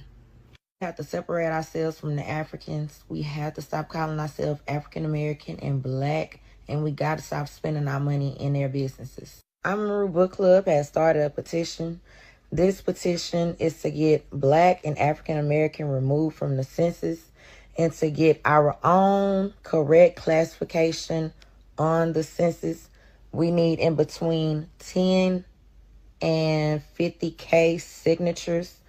I'm going to put the link in the chat. Please copy and paste the link. Sign the petition.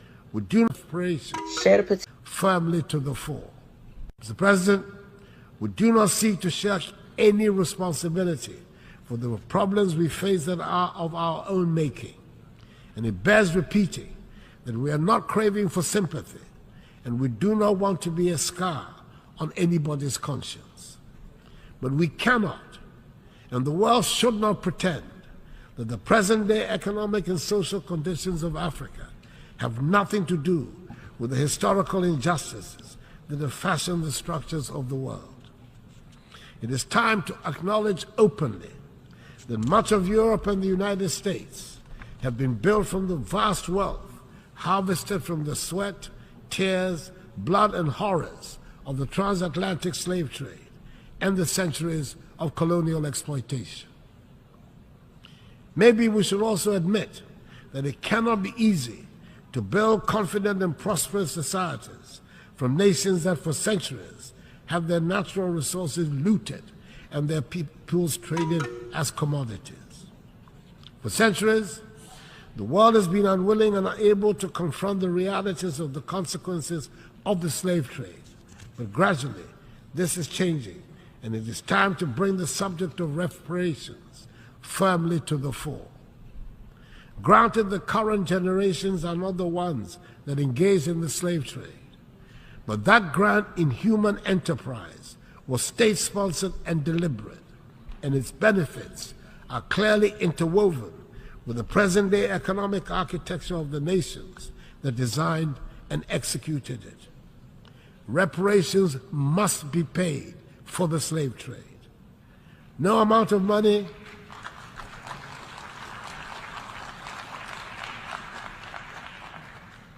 will ever make up for the horrors, but it would make the point that evil was perpetrated, that millions of productive Africans were snatched from the embrace of our continent and put to work in the Americas and the Caribbean without compensation.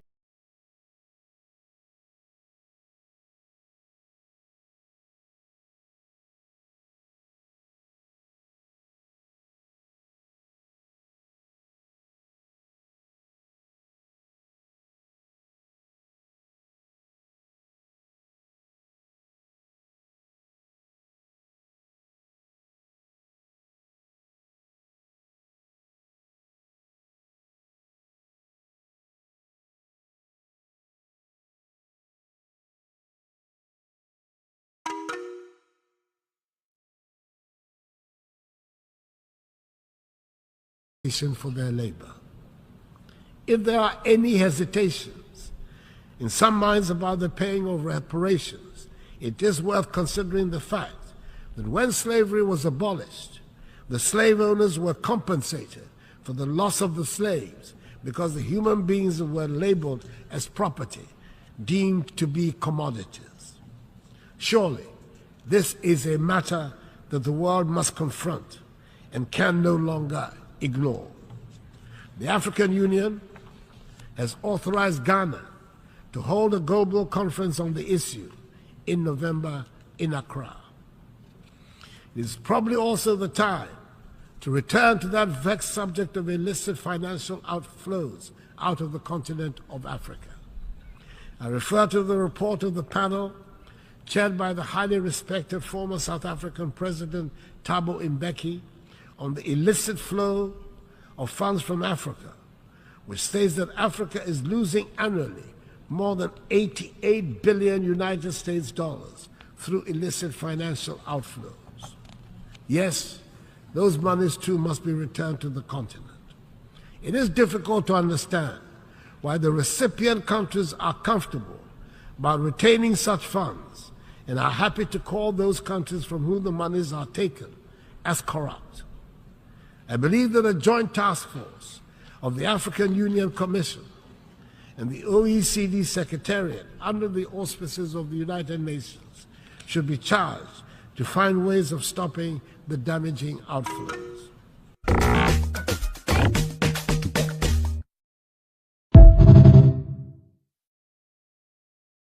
African Union and the Caribbean community have joined forces in an Accra proclamation for former slave-owning nations to get out their wallets and pay slavery reparations.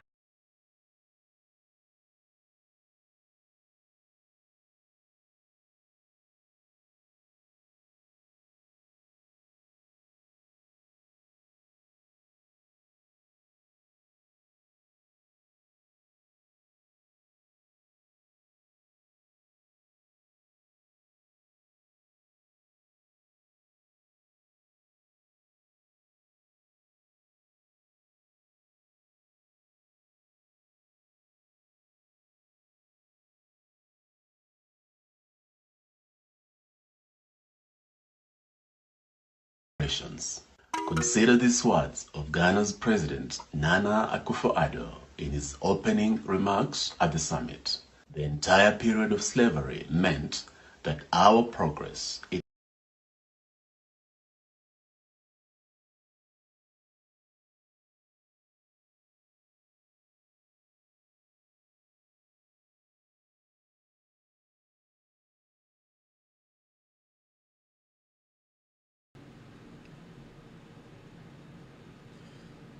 All right. I said, Shabaka, let me ask you a question. Is what Caribbeans and Africans doing,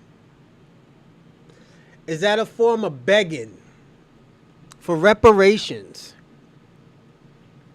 Watch, he's about to start nigga explaining. Watch this. Huh, Shabaka? Is this a form of begging? Is Africans and Caribbeans begging for reparations now?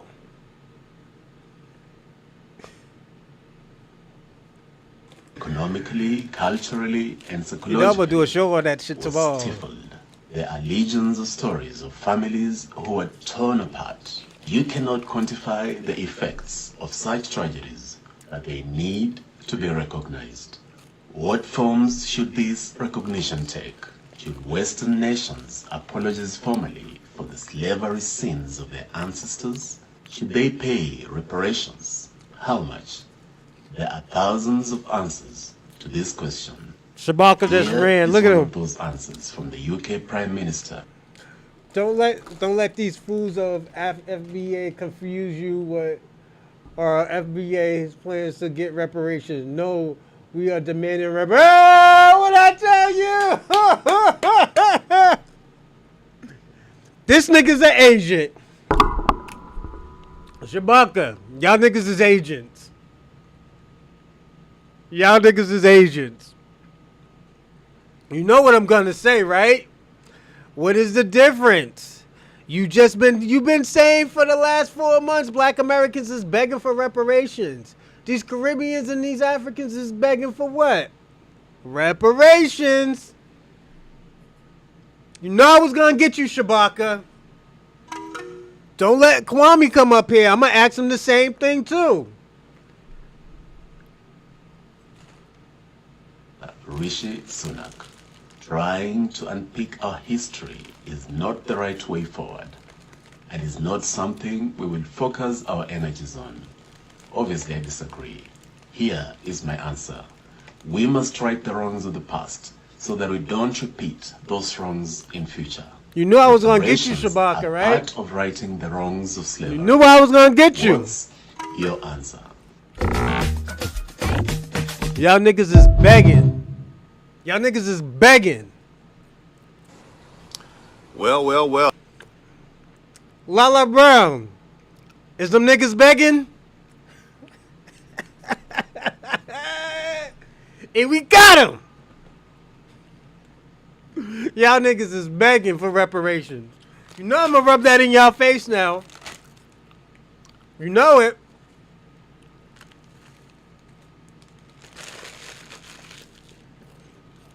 Shabaka, you can't say shit to me, my nigga. You are a beggar. You and your African brethren are begging for reparations.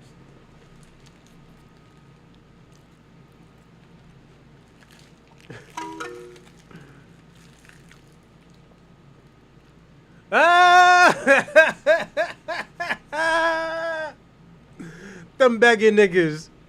So, you know, we are coming to the end, and we see that there are a lot of people who are very upset alarmed at the fact that these African nations would have the unmitigated gall to think they're entitled to anything that is owed to foundational Black Americans. Keep in mind, these are people who just recently apologized for their participation in the slave trade, and now they want reparations. What is it? Okay, because see, first of all, my problem is nobody asked them. Nobody asked them for their help. Yep. Okay? What I find is when my Black foundational Black American brothers and sisters, when they travel to these countries, there's an infinite number, and with the attempt to try to become citizens, there's an infinite number of red tape. You have to have a certain amount of money. And we're generally not necessarily welcome. We're seen as financial.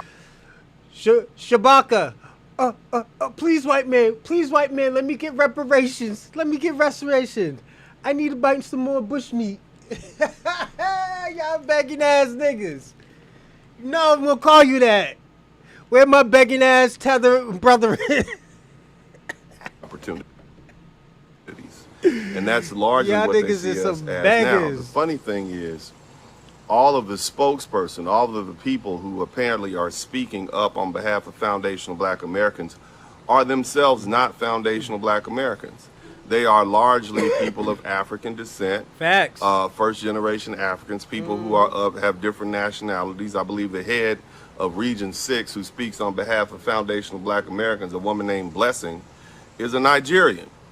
So my question is, what gives her the right to negotiate with the American government and these European nations on behalf of foundational Black Americans for our reparations? Why is it that we are even allowing this?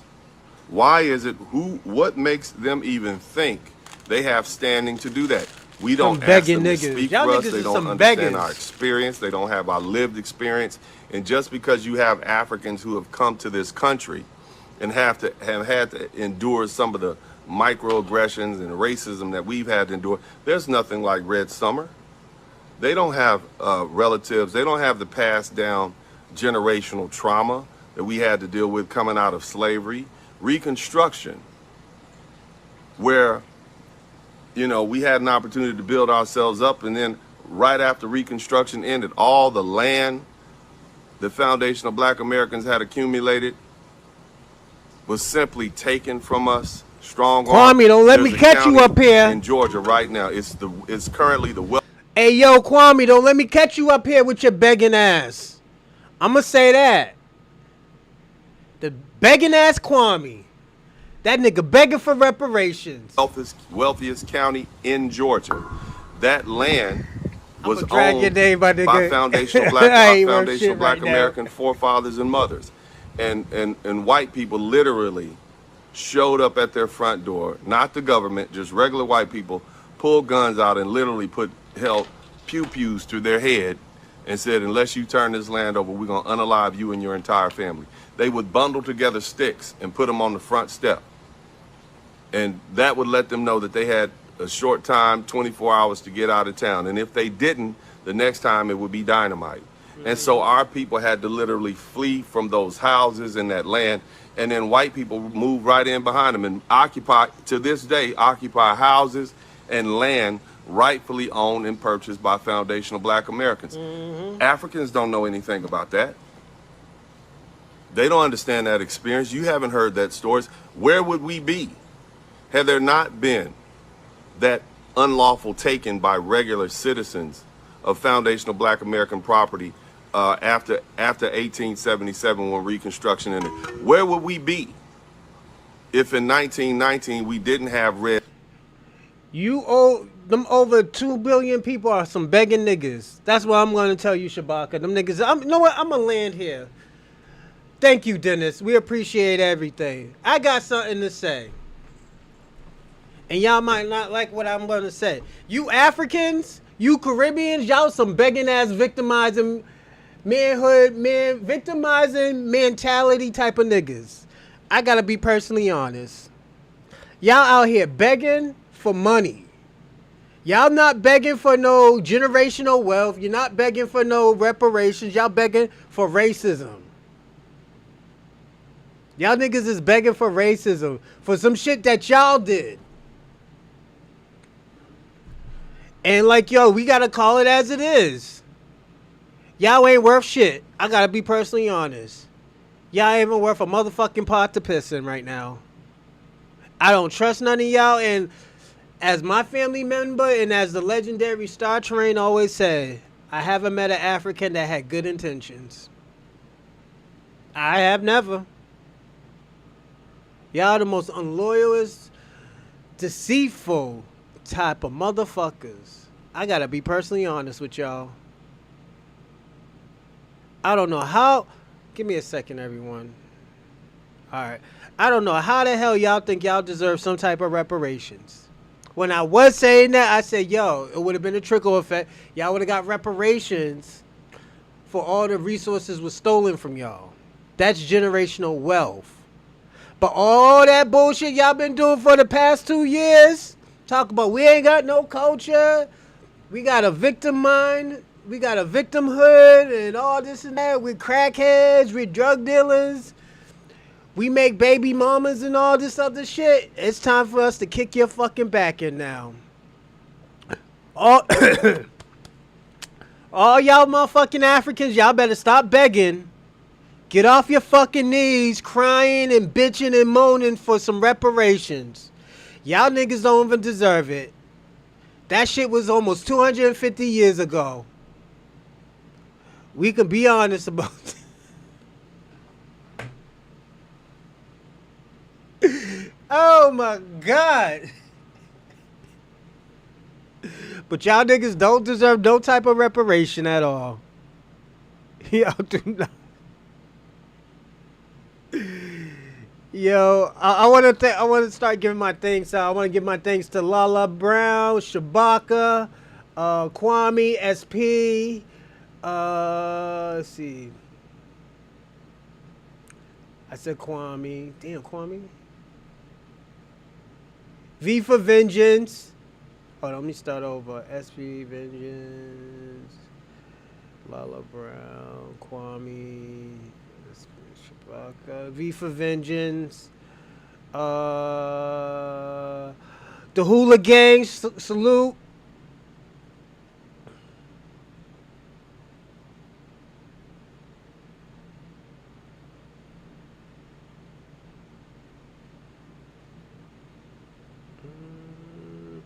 Robert, Steven, William, shout out to you. What else?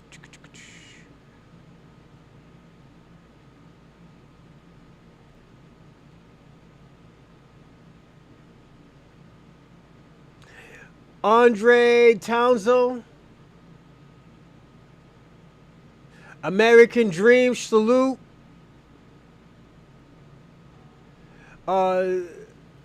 Tamarka Yorberg. And who's the other dude? I know there was another dude on here. I forgot where he was. But if I forgot you, you know, I apologize and salute to you. Let me see.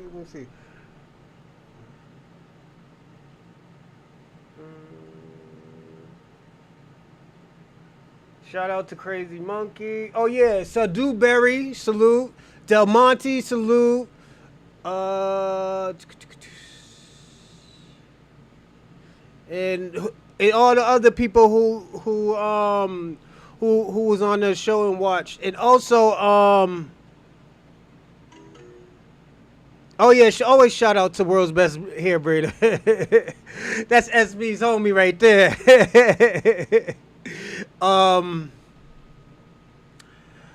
Again, I want to thank all of y'all for participating. Dumbass FBA's fools, they are trying to steal reparation from Africa.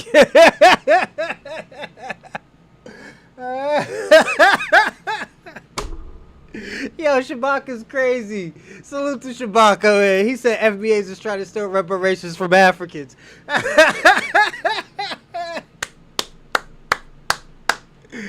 Shout out to Shabaka.